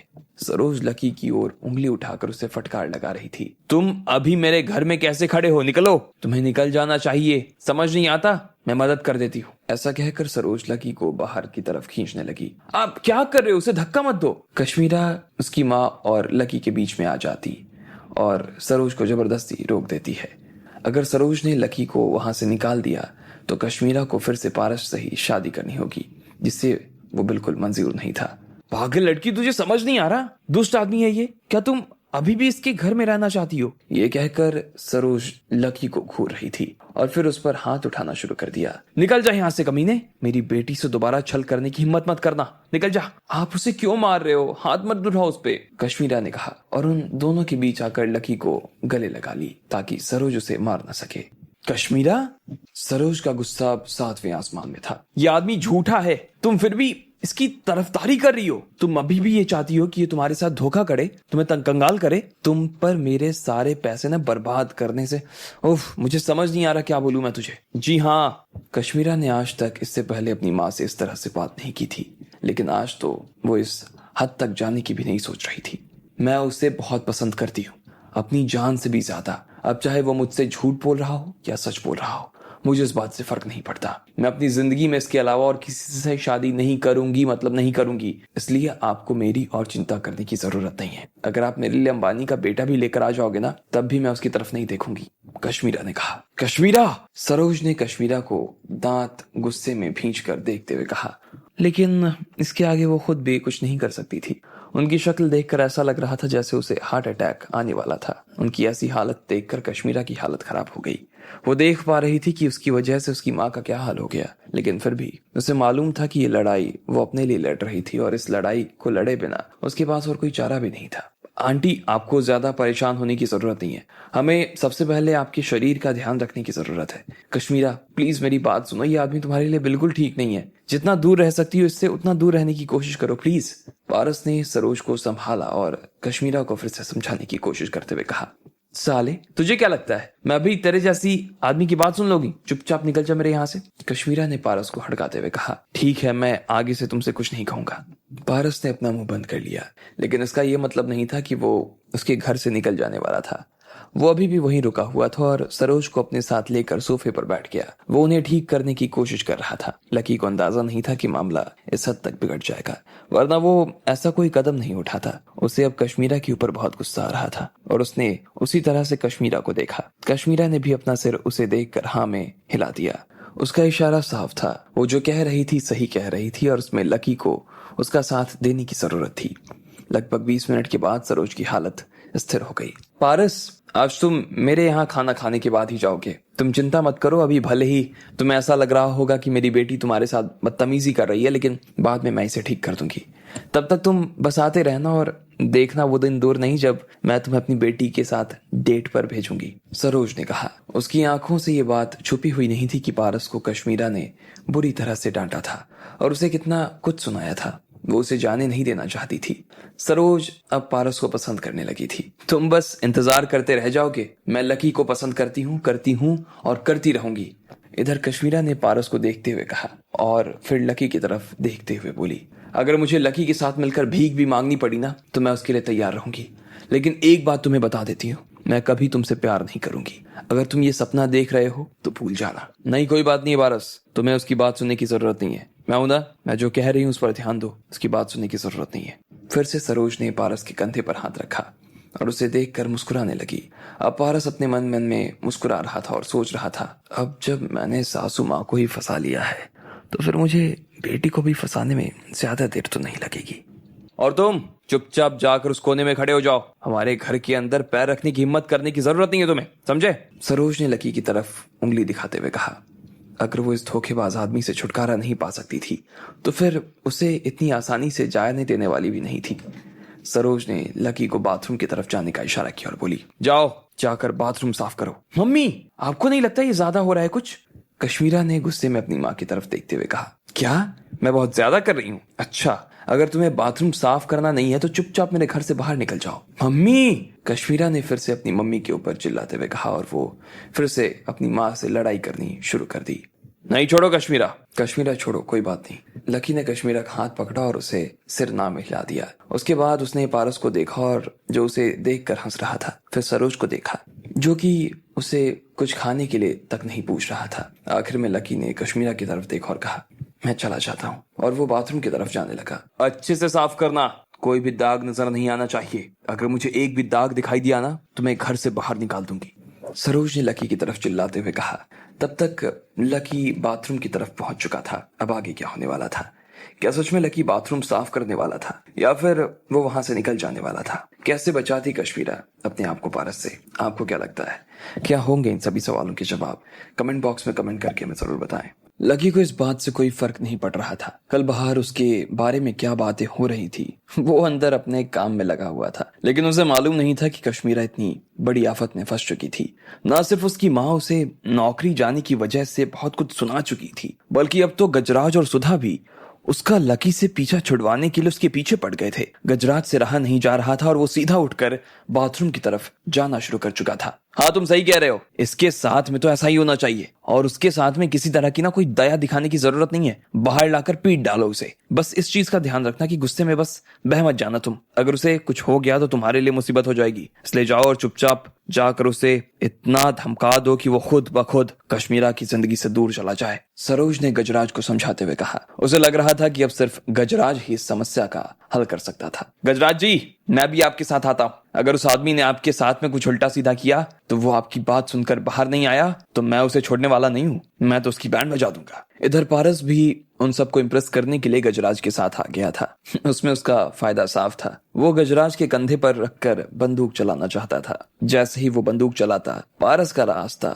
साफ हो जाता और कश्मीरा हमेशा के लिए उसकी हो जाती। बहुत बढ़िया, एक से भले दो। अब तुम दोनों जाओ और मुझे इस सिर दर्द से ना जरा छुटकारा दिलाओ। सरोज लकी और कश्मीरा के इस नाटक से तंग आ चुकी थी। अरे आप लोग क्या कर रहे हैं? मेरे रेजिग्नेशन का उस आदमी से क्या लेना देना है? कश्मीरा ने कहा। वो दोनों लकी को सबक सिखाने के लिए जा रहे थे। तब कश्मीरा खुद भी बुरी तरह से घबरा गई। उसे लग रहा था कि उसकी वजह से लकी फंस सकता था। वो अपनी जगह से खड़ी हुई और गजराज का हाथ थाम कर उसे रोकने की कोशिश करने लगी। क्या कहा? तेरी नौकरी का उस आदमी से कोई लेना देना नहीं? अरे मेरी बच्ची, उस आदमी ने तेरा ब्रेन वॉश कर दिया है, पागल कर दिया है उस आदमी ने तुझे। जॉब चली गई है तेरी उसकी वजह से, और तू कह रही है कि तेरा उससे कोई लेना देना नहीं है। गजराज तुम जाओ, इसको मैं संभाल लूंगी, जाओ तुम, सरोज ने कहा और कश्मीरा का हाथ पकड़कर उसे रोक लिया। आओ गजराज जी, पारस ने कहा और फिर दोनों बाथरूम की तरफ बढ़ने लगे। क्या कर रहे हो तुम दोनों? रुक जाओ, उससे तुम्हारा कोई लेना देना नहीं है, प्लीज मेरी बात समझो। कश्मीरा ने उन्हें रोकने की कोशिश करते हुए कहा। अब वो सच में घबराने लगी थी।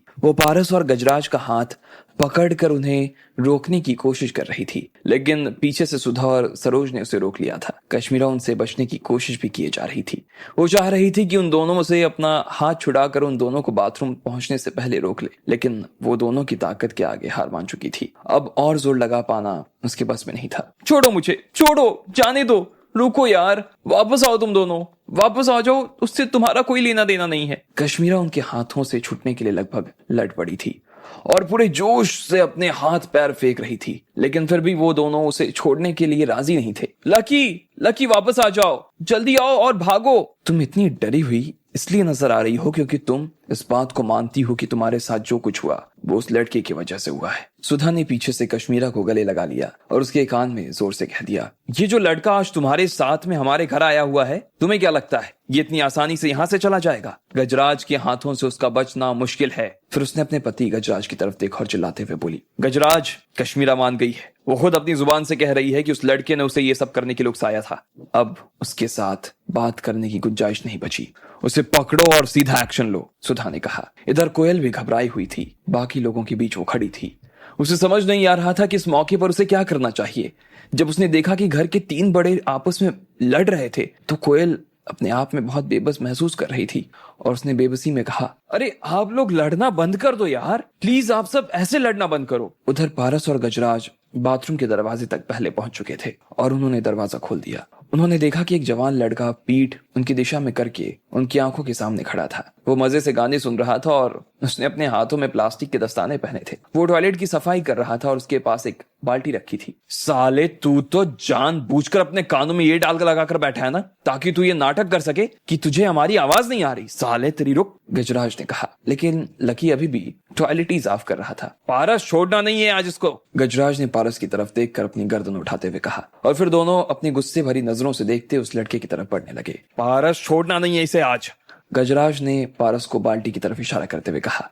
उस बाल्टी में सारा गंदा पानी इकट्ठा किया हुआ था। पारस को भी उससे बदला लेने का इससे अच्छा मौका तो नहीं मिल सकता था, इसलिए वो धीरे से उसके पास गया और वहां से बाल्टी अपनी तरफ खींच ली। इसके बाद उसने बाल्टी उठाई और उसे लकी के कंधे के पास ले गया। गजराज ने अपनी तरफ से अंगूठा दिखा दिया था, जिसका मतलब था कि वो जो कर रहा था वो सही करने जा रहा था, लेकिन बाल्टी भरा होने की वजह से पारस उसे ज्यादा देर तक उठा नहीं पा रहा था। वो जल्द से जल्द इस गंदे पानी को लकी के ऊपर उड़ेल देना चाहता था। ठीक इसी वक्त अपने दस्ताने खोलने के लिए लकी उनकी दिशा में घूम गया। जैसे ही गजराज उसका चेहरा देखा तो उसकी आंखें फटी की फटी रह गई। उसके पैरों तले जमीन निकल गई और उसके हाथ कांपने लगे और उसका हाथ पारस की तरफ रोकने के लिए आगे बढ़ गया। अरे बाप रे, गजराज के मुंह से निकला। पारस वजन के कारण पहले ही बाल्टी ठीक से नहीं उठा पा रहा था और जैसे ही उसमें गजराज का हाथ और जुड़ा तो वो बाल्टी गलती से उसने अपने ही ऊपर उड़ेल दी। वो सिर से लेकर पैर तक पूरा भीग चुका था और मुंह खुला होने की वजह से वो गंदा पानी उसके मुंह में चला गया। अब पारस के अंदर तरह तरह की चीजें बदबू दे रही थी, जिसकी वजह से उसके पास खड़ा हो पाना भी मुश्किल था। उसके मुंह में पानी चले जाने की वजह से उसे उल्टी आ रही थी और वो उस मौके पर उल्टी भी कर चुका था। लकी और गजराज उससे थोड़ी दूरी बनाकर खड़े हुए थे। इस वजह से उनकी बस पैंट पर थोड़े छींटे आए थे। अरे पागल हो गया है क्या? अपने सिर पर गंदा पानी क्यों डाल रहा है? मैंने इसे यहाँ से निकाला था, लकी ने कहा और अपने कान में से ईयरफोन निकाल लिए और फिर अपने आप को देखने लगा। उसकी किस्मत अच्छी थी कि वो गीला नहीं हुआ था। अरे तुम यहाँ? लकी जब अपनी बात खत्म करने ही वाला था तब उसने देखा कि गजराज भी उसके पास ही खड़ा था। लकी उसे देखकर ही पहचान गया, ये वही आदमी था जो कल उससे बंगला मांगने के लिए आया था। गजराज उसे देखकर खिसियाकर हंसने लगा, लेकिन पारस के उसके पास खड़े होने की वजह से उसकी इतनी हिम्मत नहीं थी कि वो लकी को पहचान सके। जब गजराज बाथरूम के बाहर खड़ा था तो उसने लकी को देखा तो पाया कि लकी के कपड़े पहनने का ढंग एकदम से बदल गया था। इसके अलावा लकी ने पीठ में अपने दोनों तरफ से घुमा रखी थी, इस वजह से वो उसे पहचान नहीं पाया। जैसे ही लकी उसकी तरफ घुमा और उसकी नजर लकी के ऊपर पड़ी तो उसका दिल जैसे उसके मुंह में आ गया। तुम दोनों आखिर क्या कर रहे हो यहाँ पर? लकी इस बात को जानने के लिए काफी उत्साहित हो रहा था कि आखिर पारस और गजराज यहाँ बाथरूम में क्या लेने आए थे। साले बदमाश, तूने कश्मीरा से झूठ बोला, तूने सरोज आंटी से झूठ बोला, इसलिए मैं और गजराज यहाँ पे तुझे सबक सिखाने के लिए आए हैं। साले हरामी! पारस ने जैसे ही अपनी बात खत्म की उससे पहले ही गजराज का मुक्का सीधा पारस की नाक पर जा लगा। उसकी आवाज बीच में ही रुक गई और वो जोर से चिल्लाने लगा था। आप इस तरह बाथरूम साफ क्यों कर रहे हैं सर? अरे ये तो बहुत गड़बड़ बात है सर, आपको ऐसा नहीं करना चाहिए था। आप प्लीज बाहर आइए आप, गजराज ने लकी की तरफ देखते हुए कहा। वो इस बात को सहन नहीं कर पा रहा था कि आखिर लकी जैसा आदमी जिसके पास इतना पैसा था, ग्रीन लीफ हाउसिंग में 2 बंगले थे, वो इस तरह की हरकत भी कर सकता था। प्लीज सर आप बाहर आइए सर, प्लीज सर, मैं वरना माफ नहीं कर पाऊंगा अपने आप को, प्लीज बाहर आ जाइए। फिर से गजराज ने उसके सामने हाथ जोड़ते हुए कहा और फिर लकी के हाथ में एक टॉवल दे दिया। उसे बाहर लाने का इशारा करने लगा, लेकिन लकी को समझ में नहीं आ रहा था कि आखिर ये सब चल क्या रहा था। पारस ने अपने ऊपर गंदा पानी उड़ेल दिया था, इधर गजराज उसे हाथ जोड़कर बाहर बुला रहा था, जबकि इस वक्त तो उसे उसके बंगले पर होना चाहिए था। एक बार के लिए तो लकी को लगा कि वो सपना देख रहा था, लेकिन फिर से जब वो चिल्लाते हुए पारस को देखा और उसकी चीख सुनी तो वो समझ गया कि वो सपना नहीं देख रहा था। लकी ने उसके हाथ से टॉवल लिया और फिर अपना हाथ मुंह पोंछ कर बाहर आ गया। इधर कश्मीरा बाकी दोनों महिलाओं के साथ अभी भी संघर्ष कर रही थी और कोयल अभी भी उनके पास खड़ी थी, जैसे उसे कुछ भी समझ नहीं आ रहा था। ठीक इसी वक्त गजराज और लकी बाथरूम से मुस्कुराते हुए बाहर आ गए। जैसे ही उन लोगों ने उन दोनों को इस तरह बाहर आते हुए देखा तो उनके चेहरे के रंग उतर गए। वो जैसी थी वैसे ही जम गई। कोयल, कश्मीरा और सुधा झिझक में पड़ गई थी। उन्हें समझ नहीं आ रहा था कि जब गजराज उसे मारने के लिए यहाँ आया था तो फिर वो दोनों इस तरह से दूसरे के गाल हाथ रखकर बाहर क्यों आ रहे थे। इतने में सुधा को समझ आ गया कि उसका पति जिस इंसान के साथ खड़ा था वो कौन था। कोयल का भी यही हाल हुआ था, लेकिन जैसे ही उसने लकी को देखा तो उसके दिल में एक अजीब सी फीलिंग आई। जब लकी ने देखा कि सुधा भी यहीं खड़ी थी तो लकी अपने दिल में यह बात समझ चुका था कि आखिर मामला क्या था, और जैसे ही उसके लिए ये राज खुला उसने गहरी सांस ली। वो अपनी आंखों के सामने देख पा रहा था कि ये दुनिया कितनी छोटी थी। जैसे ही उसने कोयल को देखा तो एक पल के लिए उसकी आंखें जैसे जम गई। गजराज, यही है वो लड़का जिसने कश्मीरा को धोखा देने की कोशिश की है। अब तुम इससे बात कर रहे हो, जल्दी से इसे लात मारकर निकालो यहाँ से। सरोज ने गजराज और लकी के चेहरे पर आई हुई मुस्कान को देखते हुए कहा। उसे समझ नहीं आ रहा था कि ये सब क्या हो रहा था और उसका गजराज के ऊपर विश्वास मानो उठ चुका था। इधर सरोज की बात गजराज ने सुन ली थी, लेकिन उनके पास उसका जवाब देने के लिए कुछ नहीं था। वो एक झूठी सी हंसी के साथ सरोज की तरफ आगे बढ़ने लगा था। फिर उसने उनके कान में धीरे से कुछ कहा। मम्मी, मुझे लगता है कि आपको कोई गलतफहमी हो गई है। मुझे लगता है ये अच्छा आदमी है। हाँ मम्मी, कश्मीरा कह रही थी ना लकी जी उनसे झूठ नहीं बोल रहे थे, वो सही कह रहे थे। सुधा भी लकी के पक्ष में अब आकर खड़ी हो गई थी। इधर सरोज की समझ में नहीं आ रहा था कि अचानक ये क्या हो गया, अब आगे क्या होने वाला था। क्या करेगी कोयल? आपको क्या लगता है क्या होंगे इन सभी सवालों के जवाब? कमेंट बॉक्स में कमेंट करके हमें जरूर बताएं। लकी के बाथरूम में चले जाने के बाद सरोज के घर पर कोयल और सुधा और गजराज आ पहुंचे थे। कश्मीरा और कोई नहीं बल्कि कोयल की मौसी थी, और आज कोयल अपने मम्मी पापा की तरफ से उसके नाना जी के सामने अगरबत्ती लगाने के लिए आई थी। फिर जब उसने पारस को वहां देखा तो सब लोग उससे बात करने लगे। बातों ही बातों में सरोज ने उसे ये बताया कि पारस कश्मीरा के लिए आया हुआ था लेकिन कश्मीरा अपने लिए पहले से ही एक धोखेबाज को पसंद कर चुकी थी। इस बात पर सुधा और गजराज ने उसे समझाने की बहुत कोशिश की, लेकिन वो सुनने को राजी नहीं थी। इधर लकी भी आराम से ईयरफोन लगाकर बाथरूम में बैठा हुआ था। कश्मीरा को सभी लोग कुछ न कुछ तो कहे जा रहे थे, पर फिर भी उसे इस बात से कोई फर्क नहीं पड़ रहा था। उसे ये सब सुनने की बचपन से आदत थी, लेकिन कोयल को उन दोनों की बातों से फर्क पड़ रहा था और उसने कश्मीरा के हाथ पर सिंपैथी देने के लिए अपना हाथ रखा। कोयल जानती थी कि कश्मीरा को वो लड़का जरा भी पसंद नहीं आते थे जो उसकी नानी उनके लिए लेकर आती थी। जब उसने सुना कि कश्मीरा ने खुद अपने लिए किसी को पसंद किया था तो उसे बड़ी खुशी हो रही थी, लेकिन उसे इस बात की उम्मीद नहीं थी कि उसकी मौसी की पसंद ऐसी निकलेगी। चलो अब ये बात छोड़ो, ये तो चलता ही रहेगा, लेकिन सुधा, गजराज, पहले मैं चलकर तुम्हारा बंगला देखना चाहती हूँ। सरोज ने कश्मीरा के मसले को नीचे दबाते हुए कहा।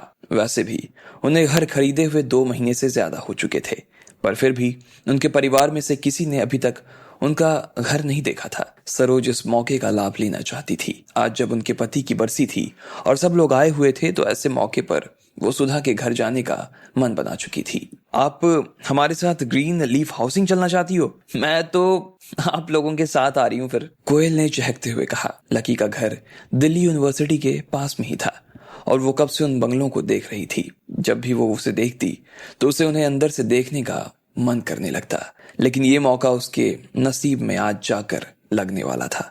वो उस बंगले को अंदर से देख लेना चाहती थी ताकि कल को जब वो अपने दोस्तों के बीच जाए तो वहां पर शो ऑफ कर सके। ठीक है, हम लोग चल लेंगे, सुधा ने मुस्कुराते हुए कहा। लकी ने पहले ही उन्हें बंगले की चाबी दे दी थी और उन्हें अब किसी बात का डर भी नहीं था। सुधा दीदी, गजराज जी, आप लोगों का ग्रीन लीफ हाउसिंग में बंगला है? पारस ने आश्चर्य के साथ पूछा, और जब सुधा और गजराज ने उसकी बात पर हाँ में सिर हिला दिया तो पारस की तो आंखें और ज्यादा तेज हो गई। क्या बात है, ग्रीन लीफ हाउसिंग तो इस वक्त दिल्ली का सबसे मशहूर और हॉट सोसाइटी में से एक है। हर कोई वहां पर घर लेना चाहता है, लेकिन सब लोगों का ये सपना पूरा हो जाए ये जरूरी तो नहीं। वहां का छोटे से छोटा बंगला भी 2 करोड़ के आसपास शुरू होता है ना। दिल्ली में तो पॉसिबल ही नहीं कि कोई घर खरीद पाए यहाँ पे, बहुत मुश्किल है, पारस ने उन्हें रिझाने के लिए कहा। और वो लोग पारस की बातें सुनकर उसके मुरीद भी हो चुके थे।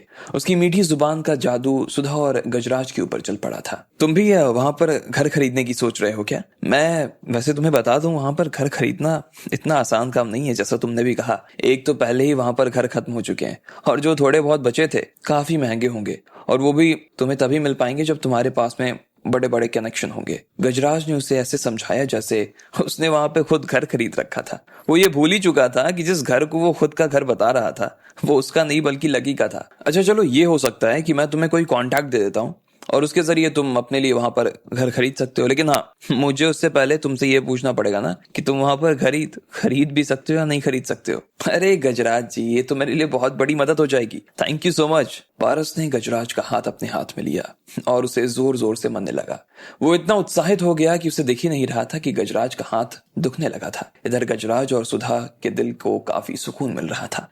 सिर्फ यही वजह थी जिसकी वजह से वो ग्रीन लीफ हाउसिंग में अपने लिए एक घर खरीदना चाहते थे। कश्मीरा, जरा देख अपनी बहन को, वो ग्रीन लीफ हाउसिंग में बंगला खरीद चुकी है। अब तू बता कि तू उस फटीचर के साथ में शादी करेगी तो कहाँ रहेगी? सड़क पर? मैं जो कह रही हूँ ना उसका बुरा मत मान और उसे जरा दिमाग लगाकर सोच, फिर तुझे समझ आएगा कि तेरी माँ जो कह रही है ना गलत नहीं कह रही है। मैं जो कहती हूँ सही कहती हूँ और तेरे भले के लिए कहती हूँ। सरोज ने फिर से कश्मीरा के ऊपर निशाना साधते हुए कहा। तू अभी भी राजेंद्र नगर में ना किराए के मकान पर ही रह रही है क्या? क्या कर रही है कश्मीरा? तू पहले ही 26 साल की हो गई है और अभी तक किराए के मकान में रह रही है। और सब तो ठीक है, लेकिन ये तो बड़ी शर्म की बात है यार। आगे की जिंदगी में मकान का कैसे खरीदेगा? कोई प्लान है या नहीं है? नहीं है, कश्मीरा ने जवाब देते हुए कहा। वो ना तो सुधा को देख रही थी और ना ही अपनी बहन को। अरे कहाँ से खरीदेगी ये अपने लिए घर? तुझे इसकी सैलरी मालूम है क्या? सब किराया, भाड़ा, खर्चा निकालने के बाद इसके पास बचता क्या है? मुश्किल से हाथ में 4 से 5 हजार रुपए बचते होंगे। अब 4-5 हजार रुपए में घर थोड़ी चलता है। इतने में से तो तू खुद सोने की 2 चूड़ियां बना ले, घर कहाँ से बनेगा? कल तो मुझे जरूरत हो तो मैं इसके पैसे मांगने की भी ना सोच भी नहीं सकती हूँ इससे, उल्टा मुझसे मांगने लगेगी। सरोज के ताने थे कि रुकने का नाम नहीं ले रहे थे। वो एक बार शुरू हो गई तो फिर चलती ही जा रही थी। मैंने कब मांगा आपसे पैसे? कश्मीरा को इस बात पर मिर्ची लग गई। उसने अपनी तरफ से घूमते हुए पूछा। उसकी आंखों में थोड़े से आंसू भी आ गए, लेकिन वो उन्हें छुपाकर रोकी बैठी थी। वो किसी को भी अपना रोता चेहरा नहीं दिखाना चाहती। चाहती थी। अच्छा, तूने कभी मुझसे पैसे नहीं मांगे ना? बहुत सही है। तू तो जब से पैदा हुई है ना तब से खुद ही कमाने लगी थी ना।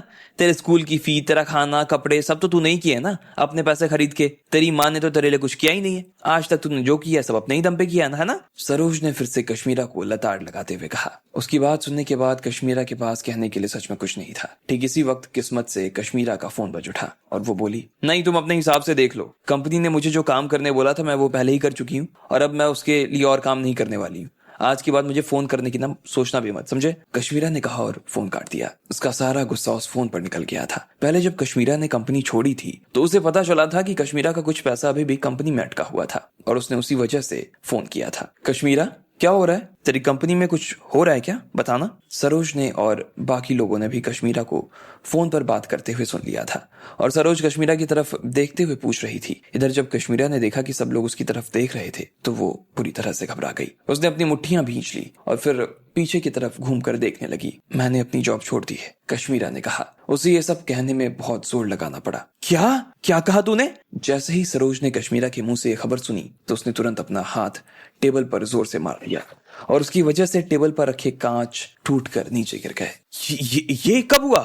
सरोज ने पूछा। 3 महीने हो गए। मैं 3 महीने से जॉबलेस हूँ, कश्मीरा ने बहुत ही भारी दिल से कहा। उसे ऐसा लग रहा था जैसे उसका दिल ऊपर हवा में अटक रहा था और वो कभी भी नीचे गिर सकता था। 3 महीने? बाप रे, तो फिर तू अभी तक तेरा खर्चा कैसे चल रहा था और अब आगे क्या करने वाली है तू? सरोज ने फिर से कश्मीरा को घूरते हुए देखा और पूछा। उसके मुंह से ये बात सुनने के बाद में उसे और ज्यादा गुस्सा आ रहा था। ना सिर्फ उनकी आंखों में गुस्सा था बल्कि कश्मीरा के लिए चिंता भी थी। वो उसके लिए सच में परेशान थी और उनकी इस बेटी ने शायद ये ठान लिया था कि वो अपनी माँ को चिंताएं देकर ही मारेगी। पता नहीं, अभी तो मेरे पास कोई काम नहीं है फिलहाल। क्या? जैसे ही कश्मीरा ने ये बात कही सरोज अपनी जगह पे से खड़ी हो गई थी और वो कश्मीरा के गाल पर कसकर तमाचा लगाने ही वाली थी, लेकिन इतने में कोयल ने उन्हें बीच में ही रोक लिया। तू कैसी बेटी है यार? तुझे थोड़ी भी शर्म नहीं है? जरा भी चिंता नहीं है?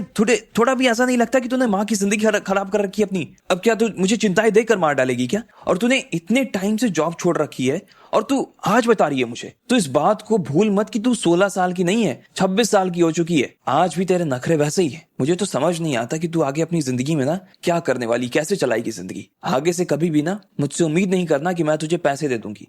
ना तो मेरे पास तुझे देने के लिए एक रत्ती भर पैसा है, एक फुट्टी कौड़ी नहीं है, और ना तेरे रहने के लिए ना मैं घर है मेरे पास। इसलिए तू भूल ही जा कि मैं तेरी मदद करूंगी कुछ। सरोज को सच में बहुत गुस्सा आ रहा था। उसका चेहरा गुस्से से तमतमा गया था। कहीं तू इस पागल के बहकावे में तो नहीं आ गई ना? सच बताना। मुझे तो लग रहा है ना कि तूने इसी की उलूल जुलूल बात की वजह से तूने जॉब छोड़ी, इसी ने भड़काया होगा तुझे। तू ना इस आदमी के चक्कर में पागल हो गई, नष्ट हो जाएगा तेरा जीवन, इसीलिए तूने जॉब छोड़ी है। अब क्या ही बोलूं मैं तुझे, सरोज ने कहा। इधर कश्मीरा बिल्कुल शांत खड़ी थी। उसने अपना सिर नीचे झुका रखा था और सोफे पर किसी मूर्ति की तरह बैठी हुई थी। उसकी माँ ने कभी तसल्ली से उसकी बात नहीं सुनी थी। इस वजह से उसमें और उसकी माँ में आज इतनी दूरियां आ चुकी थी कि दोनों एक दूसरे की शक्ल भी देखना पसंद नहीं कर रही थी। इस आदमी ने मेरी बेटी की जिंदगी खराब कर दी है। मैंने इससे ज्यादा बेकार आदमी ने अपनी जिंदगी में देखा ही नहीं, सच बता रही हूँ। जीना हराम कर दिया इस आदमी ने मेरा। सरोज ने आग बबूला होते हुए कहा। भले ही सुधा और कश्मीरा का भी रिश्ता कुछ ठीक नहीं था, लेकिन कश्मीरा और गजराज के बीच में अच्छी बनती थी और इनके परिवार में अभी तो यहाँ सिर्फ वही एक मर्द था जो बैठा हुआ था। ऐसे में उसे कश्मीरा के लिए खड़ा होना था और वो उसे बचाने के लिए खड़ा भी हो चुका था। मम्मी, वो अभी बाथरूम में है ना? रुको, मैं अभी साले को पकड़ कर लाता हूँ और उससे पूछता हूँ कि सब में उसका हाथ है कि नहीं। अभी उसके गाल पर एक हाथ जमकर पड़ेगा ना, तुरंत मुंह से सब बक देगा कि वो कश्मीरा के पीछे क्यों पड़ा है और क्या चाहता है इससे। कश्मीरा, तुम्हें बीच में आने की जरूरत नहीं है। आगे जो होगा ना मैं देख लूंगा। गजराज ने कहा और अपनी जगह से खड़ा हो गया। कश्मीरा को डर लग रहा था, लेकिन पारस, सरोज और सुधा तो कब से यही चाह रहे थे। अब आगे क्या होने वाला था? क्या गजराज लकी को देखने के बाद उसके ऊपर हाथ उठा पाता या फिर उसके खुद के बंगले का राज बाहर आ जाता? आपको क्या लगता है, क्या होंगे इन सभी सवालों के जवाब? कमेंट बॉक्स में कमेंट करके हमें जरूर बताएं। गजराज जब लकी को अपने साथ लेकर बाहर आया तो उसने उसकी ज्यादा तारीफदारी नहीं की और सीधा सरोज और बाकी लोगों को अपने साथ अपने बंगला दिखाने के लिए ले गया। लकी भी पहले उनके साथ ही आ रहा था, लेकिन पारस और सरोज के व्यवहार की वजह से वो नीचे उतर आया। कश्मीरा भी नीचे उतर आई थी और वो दोनों अलग से टैक्सी से बंगले पर आने के लिए रवाना हो गए। इधर गजराज बाहर सब्जी लेने आ गया और सुधा सरोज को घर दिखाने लगी। काफी देर तक पूरे घर के एक एक कोने को बहुत अच्छे से निहार लेने के बाद कोयल, सरोज और पारस आकर सोफे पर बैठ गए। घर था ही इतना बड़ा कि उन्हें थकान होने लगी। इधर लकी भी कश्मीरा के साथ आना तो नहीं चाहता था, लेकिन कश्मीरा की जिद करने के साथ उसे आना पड़ा। अगर वो लकी को अपने साथ में लेकर नहीं आती तो उसकी माँ ये बात मान लेती कि लकी उसकी बेटी को बीच में ही छोड़कर चला जाएगा, और इसलिए अब उसके पास पारस से अच्छा ऑप्शन नहीं था। मैं क्या कर सकती हूँ लकी? मैं बस इतना कह सकती हूँ कि मेरी माँ ही ऐसी है, मैं खुद भी उनका कुछ नहीं कर सकती हूँ। सरोज ने लकी के साथ जिस तरह का व्यवहार किया था उसे सुनकर कश्मीरा को भी बुरा लग रहा था। वो लकी से माफी भी मांग रही थी और उसे खुद भी अपनी माँ के इस व्यवहार पर गुस्सा आ रहा था, लेकिन वो इसमें कुछ नहीं कर सकती थी। उसकी माँ ने लकी के साथ जो कुछ किया वो अपने घर में किया था, इसलिए उनसे कुछ कहना ठीक भी नहीं था। अरे नहीं, ठीक है, मुझे ज्यादा फर्क नहीं पड़ा कश्मीरा, तुम चिंता मत करो, लकी ने कहा। ऐसा नहीं था कि लकी के पास दिल नहीं था और उसे उसकी माँ की हरकतों का बुरा नहीं लगा, लेकिन लकी ने इतनी सी उम्र में दुनिया देख ली थी और वो जानता था कि ये लोग जो उसके साथ ऐसा कुछ करने की कोशिश कर रहे थे वो अंदर से कितने खोखले होते थे। अगर लकी सरोज को अपनी असली पहचान बता देता तो शायद वो पैरों पर ही गिर जाती उसकी, लेकिन लकी किसी को भी अपनी दौलत के दम पर जीतना नहीं चाहता था। Thank you so much Lucky, Kashmira ने कहा। लकी के मुंह से ये सब सुनकर उसे थोड़ा सा ठीक महसूस हो रहा था और फिर उसने अपने आसपास देखा और अपना सिर ऊपर उठा लिया। उसे थोड़ा सा कंफ्यूजन हो रहा था और उसने बाहर की ओर देखते हुए कहा, मुझे समझ नहीं आ रहा कि इनमें से मेरी बहन का बंगला कौन सा है, मेरे साथ आओ, लकी ने कहा और फिर कश्मीरा के साथ अपने ही बंगले की तरफ जाने लगा। कश्मीरा को तो ये समझ नहीं आ रहा था कि लकी को कैसे पता था कि उसकी बहन का बंगला कौन सा था, और फिर वो उसके पीछे पीछे जाने लगी। थोड़ी ही देर बाद दरवाजे की घंटी बजी और सुधा दरवाजा खोलने के लिए बाहर की तरफ जाने लगी। अरे कश्मीरा, लकी, आ गए तुम लोग, सुधा ने दरवाजा खोला और दोनों को देखते हुए कहा। फिर कश्मीरा ने अंदर जाने से पहले एक बार लकी की तरफ घूम कर देखा। उसे ये बात खटक रही थी कि आखिर लकी को उसके बंगले के बारे में पता चला तो कैसे चला।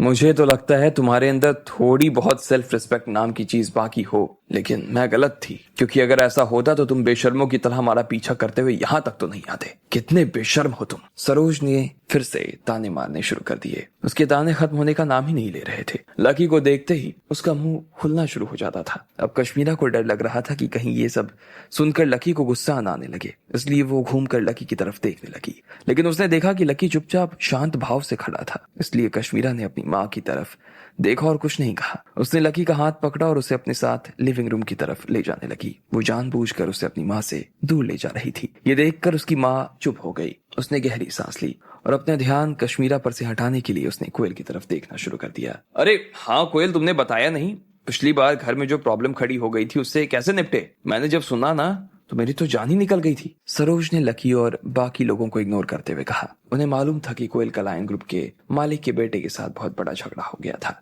और इस वजह से उनके परिवार के ऊपर बहुत बड़ा संकट आकर खड़ा हो गया। सब लोग परेशान हो गए थे और हर रिश्तेदार को फोन लगा कर देख लिया, लेकिन जब किसी ने कुछ नहीं किया या किसी से हुआ नहीं कुछ और सब लोग हाथ धर कर बैठ गए तो अचानक से कोयल के परिवार ने सबको खबर दी कि उनके ऊपर से संकट टल गया। अच्छा वो तो चेतन रस्तोगी की वजह से सॉल्व हो गया था। चेतन रस्तोगी ट्रेड यूनियन के प्रेसिडेंट है ना, तो उन्होंने क्रांति रायजादा को फोन कर दिया, पर चेतन रस्तोगी को किसने फोन लगाया था इसके बारे में मुझे तो कुछ आइडिया नहीं है। कोयल ने अपनी नानी को देखते हुए कहा। किसने फोन लगाया था चेतन रस्तोगी को? सरोज, सुधा और पारस तीनों एक साथ एक दूसरे की तरफ देख रहे थे।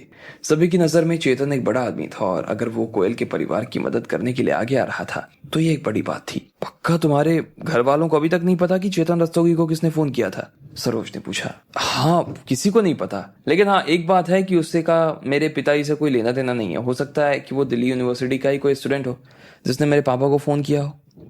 कोयल ने झिझक के साथ मुस्कुराते हुए कहा। शुरुआत में तो ये बात मानना नहीं चाह रही थी, लेकिन अब उसके पास इसे माने बिना कोई चारा नहीं था। वो सच में नहीं जानती थी कि चेतन को फोन आखिर किसने मिलाया था। पहले तो उसे ये भी याद नहीं था कि वो दिल्ली यूनिवर्सिटी में ही कोई लड़का था, लेकिन बाद में जब मोहित ने उन्हें फिर से गिरफ्तार कर लिया और उसके बाद रुस्तम डांगी ने फोन करके उन्हें छुड़ाया तो वो समझ गई कि रुस्तम के पीछे किसी बड़े आदमी का हाथ था। कोयल को लगा कि जिस आदमी ने इस बार उसकी जान बचाई थी, पिछली बार भी उसी आदमी ने उसकी जान बचाई होगी और उसके सर्कल में एक ऐसा आदमी था जो दिल्ली यूनिवर्सिटी में पढ़ता था, लेकिन वो अपने आप में बहुत बड़ा आदमी था और कोयल को लगने लगा कि हो ना हो लेकिन उसी आदमी ने उसे बचाया था। जैसे ही कोयल ने इसके बारे में सोचा तो ना जाने क्यों एक बार के लिए उसकी नजर लकी से जा मिली, जो कि लिविंग रूम के दूसरे कोने में कश्मीरा से बात कर रहा था।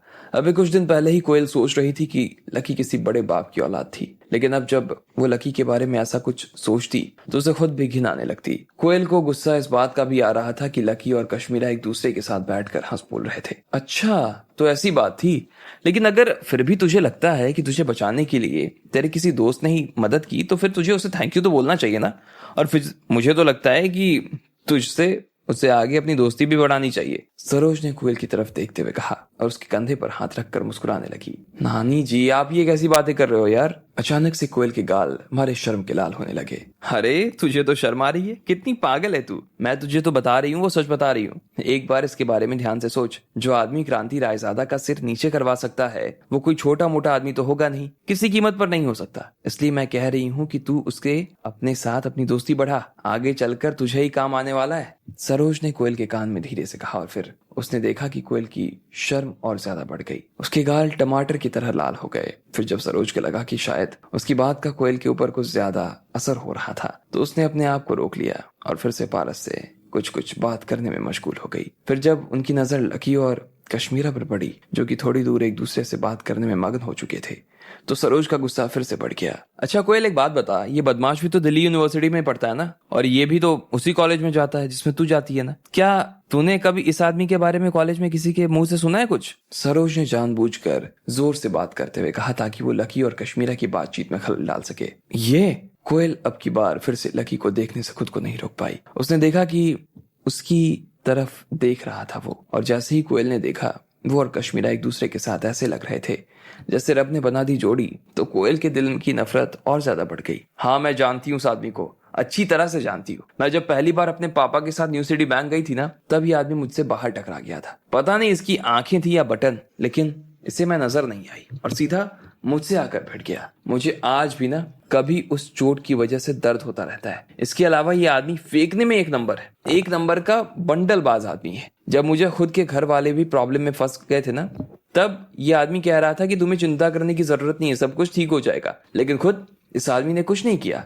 अभी पिछले हफ्ते मार्केट गई रोशनी के साथ, मैंने आपको बताया कि रोशनी मेरी बेस्ट फ्रेंड है वही, तो ये भी हमारे साथ आ गया। अब इसका काम था कि हमारा ध्यान रखे, हमें प्रोटेक्ट करे, लेकिन जैसे ही हम दोनों के ऊपर मुसीबत आई ना, ये आदमी चीते से भी तेज भाग लिया। और इसके बाद हम लोग वापस आए तो इससे माफी तक नहीं मांगी हमसे, और ये भी नहीं पूछा कि हम ठीक है या नहीं। एक नंबर का बेकार आदमी है, इससे किसी भी ना कोई उम्मीद नहीं रख सकता, कोई भी आदमी नहीं। इधर लकी लिविंग रूम के बाहर बैठकर देख रहा था कि किस तरह कोयल अपना गुस्सा उसके ऊपर निकाल रही थी।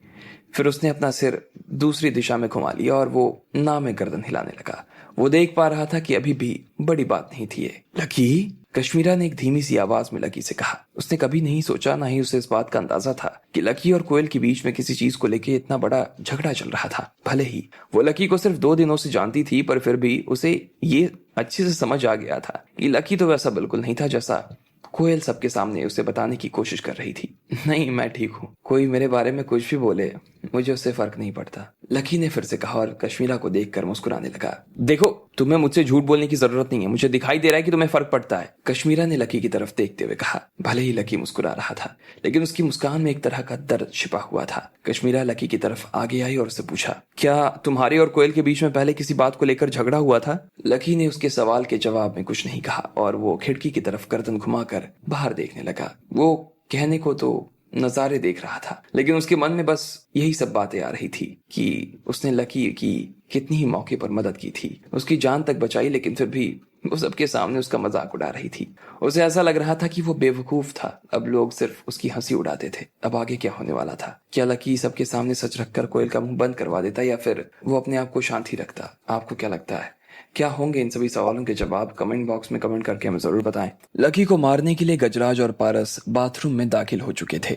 लकी उनकी तरफ पीठ करके खड़ा था, इसलिए वो नजर नहीं आ रहा था। इधर कश्मीरा उन्हें रोकने की कोशिश कर रही थी, लेकिन वो रुक नहीं रहे थे। थोड़ी देर बाद जब पारस लकी के ऊपर बाल्टी उड़ेलने वाला था तो वो पलटा तो गजराज उसे पहचान गया। उसने पारस को वहीं छोड़ा और लकी को अपने साथ लेकर बाहर आ गया। जैसे ही कोयल ने लकी को वहां देखा तो उसके दिल की धड़कन तेज हो गई। वो समझ नहीं पा रही थी कि आखिर लकी वहां क्या कर रहा था। गजराज, यही तो वो आदमी है जिसने हमारी कश्मीरा को धोखा दिया है, तुम इसे अभी के अभी घर से बाहर निकाल दो, सरोज ने गजराज की तरफ देखते हुए कहा। नहीं माँ, मुझे लगता है कि आपको कोई गलतफहमी हो गई है। लकी कश्मीरा से झूठ बोल ही नहीं सकता, ना कश्मीरा लकी से झूठ बोल सकती है। सुधा सरोज की तरफ देखते हुए ये बोल रही थी और फिर वो लकी की तरफ देखकर मुस्कुराने लगी। इधर कश्मीरा को भी लगा कि आखिर ये सब हो क्या रहा था।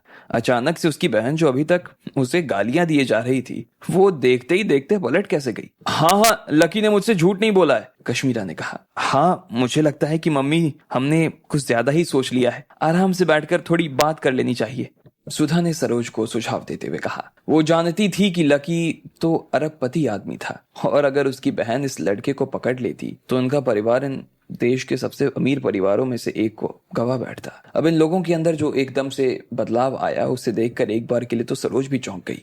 उसे समझ नहीं आ रहा था कि उसकी बेटी अचानक से ऐसे पलट कैसे गई। ना सिर्फ उसकी बेटी बल्कि उनका दामाद भी पलट चुका था। अपने बच्चों के कहने के बाद भी वो लकी के साथ ऐसे नहीं करना चाह रही थी, लेकिन उसके पास और कोई चारा नहीं था, इसलिए वो आकर बैठ गई। लकी, तुम भी इधर आकर बैठ सकते हो, सुधा ने लकी को बड़े प्यार और सम्मान के साथ बुलाते हुए कहा। लकी ने हाँ में गर्दन हिलाई और फिर कश्मीरा के पास आकर बैठ गया। जब कोयल ने देखा कि लकी उसकी मौसी के साथ बैठा था और सब लोग उसकी मौसी का उसे बॉयफ्रेंड समझ रहे थे, तो कोयल को ना जाने किस बात का दुख होने लगा। वो दिल ही दिल में अच्छा महसूस नहीं कर रही थी। उसने अपना चेहरा घुमा लिया और अब वो लकी की तरफ देख भी नहीं रही थी। वो सिर्फ और सिर्फ एक फटीचर आदमी था, तो फिर ये सब लोग उसे इतनी इज्जत क्यों दे रहे थे। भले ही वो अपने आप को सांत्वना देने की पूरी कोशिश कर रही थी, लेकिन कोयल के दिल में अभी भी बहुत सारी उथल पुथल मची हुई थी और उसे ऐसा लग रहा था जैसे उससे कुछ हो गया था। पारस भी वहां आकर तब तक बैठ चुका था और वो सब लोग बताने की कोशिश में लग रहा था कि उसके कपड़े क्यों भीग गए थे। वो बोला कि वो बाथरूम में फिसल कर गिर गया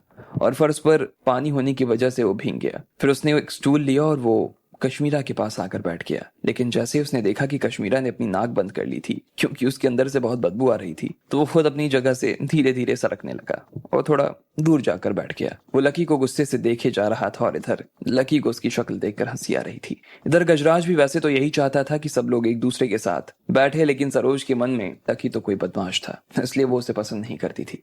इसलिए उसे डर लग रहा था कि अगर वो और सुधा सिर्फ और सिर्फ लकी के बारे में ही बोलते रहे तो इस वजह से सरोज को उन दोनों के ऊपर शक हो सकता था और हो सकता था कि वो बाल की खाल निकालनी भी शुरू कर दे। अगर उनसे कुछ भी उल्टा सीधा हो जाता तो शायद उन्हें लकी का बंगला किराए पर नहीं मिलता। मम्मी, दोपहर होने को आई है, मुझे लगता है ना कि अब हमें हमारे बंगले पर चलना चाहिए, लंच हम वहीं पर कर लेंगे जाकर, गजराज ने बाकी लोगों की तरफ देखकर सलाह देते हुए कहा। सरोज ने हाँ कर दी और थोड़ी देर में सब लोग अपने अपने घर से बाहर आ गए। घर से बाहर आने के बाद गजराज दरवाजे के बाहर गाड़ी लगाकर खड़ा हो गया था। सरोज और कोयल उस गाड़ी में बैठ चुके थे और गजराज और सुधा अभी भी बाहर खड़े थे क्योंकि लकी उसमें आकर नहीं बैठा था। जब तक लकी बैठ नहीं जाता तब तक उन दोनों की बैठने की हिम्मत नहीं होती। सुधा, चलो जल्दी करो, लकी सर को भी गाड़ी में बैठने के लिए बोलो, गजराज ने बड़ी प्यार से अपनी पत्नी से कहा। सुधा भी मुस्कुराते हुए पहले खुद को और फिर लकी को देखने लगी। अब इधर भले ही कश्मीरा तक को कुछ समझ नहीं आ रहा था कि ये चल क्या रहा था, फिर भी अगर उसकी बहन और उसका जीजा लकी को अच्छे तरीके से ट्रीट कर रहे थे, उसके साथ व्यवहार कर रहे थे, तो कश्मीरा को तो अच्छा ही लग रहा था। कश्मीरा भी लकी के साथ गाड़ी में आकर बैठ गई। बाहर निकल गाड़ी से, गजब मोटी चमड़ी का आदमी है, गाड़ी क्या है, दरी है हाँ? जिसमें आकर बैठ गया, नीचे उतर। सरोज ने लकी की तरफ घूरते हुए देखा और कहा, मम्मी आप किस तरह से बात कर रहे हो इनसे, इस तरह से बात करनी ना अच्छी बात नहीं होती है, और फिर ऐसा थोड़ी गाड़ी में जगह नहीं है बैठने की, देखो ना गाड़ी में कितनी जगह है, गजराज ने कहा। उसकी बाहें तन गई। फिर उसने चोर नजरों से लकी की तरफ देखा। उसे डर लग रहा था कि अगर लकी को गुस्सा आ गया तो वो बंगले से बाहर ही निकाल देगा। भले ही गाड़ी की कितनी भी मोटी सीट हो, लेकिन ये आदमी गाड़ी के अंदर आकर नहीं बैठेगा तो मतलब नहीं बैठेगा। आई बात समझ में? मैं ऐसे बेशर्म लोगों के साथ ना सफर करने वाली नहीं हूँ। क्या पता इस गाड़ी को देखकर इसके मन में कुछ उल्टा सीधे ख्याल आ जाए और इसने ये गाड़ी ही चुरा ली तो? सरोज ने कहा। वो लकी को सुनाए बिना अपने आप को रोक नहीं पा रही थी और बस बोली जा रही थी, बोली ही जा रही थी। उसकी जुबान थी कि रुकने का नाम नहीं ले रही थी। फिर भी उन्होंने गाड़ी के बाहर खड़े पारस को देखा और बोली, आओ पारस, हम लोग साथ चलते हैं, खाना भी वहीं पर खा लेना। ठीक है आंटी, जैसा आप कहें। पारस भी उनकी बात मान गया था और वो लकी को आगे सरकाते हुए गाड़ी में आकर बैठ गया। फिर वो लकी को अजीब सी नजरों से देखने लगा। उसे लग रहा था कि लकी से वो जीत जाएगा और इसलिए वो मुस्कुराए जा रहा था। हाँ हाँ जा, और आज के बाद ना मुझे कभी अपना चेहरा दिखाने की सोच मत लेना, निकल यहाँ से, भाग।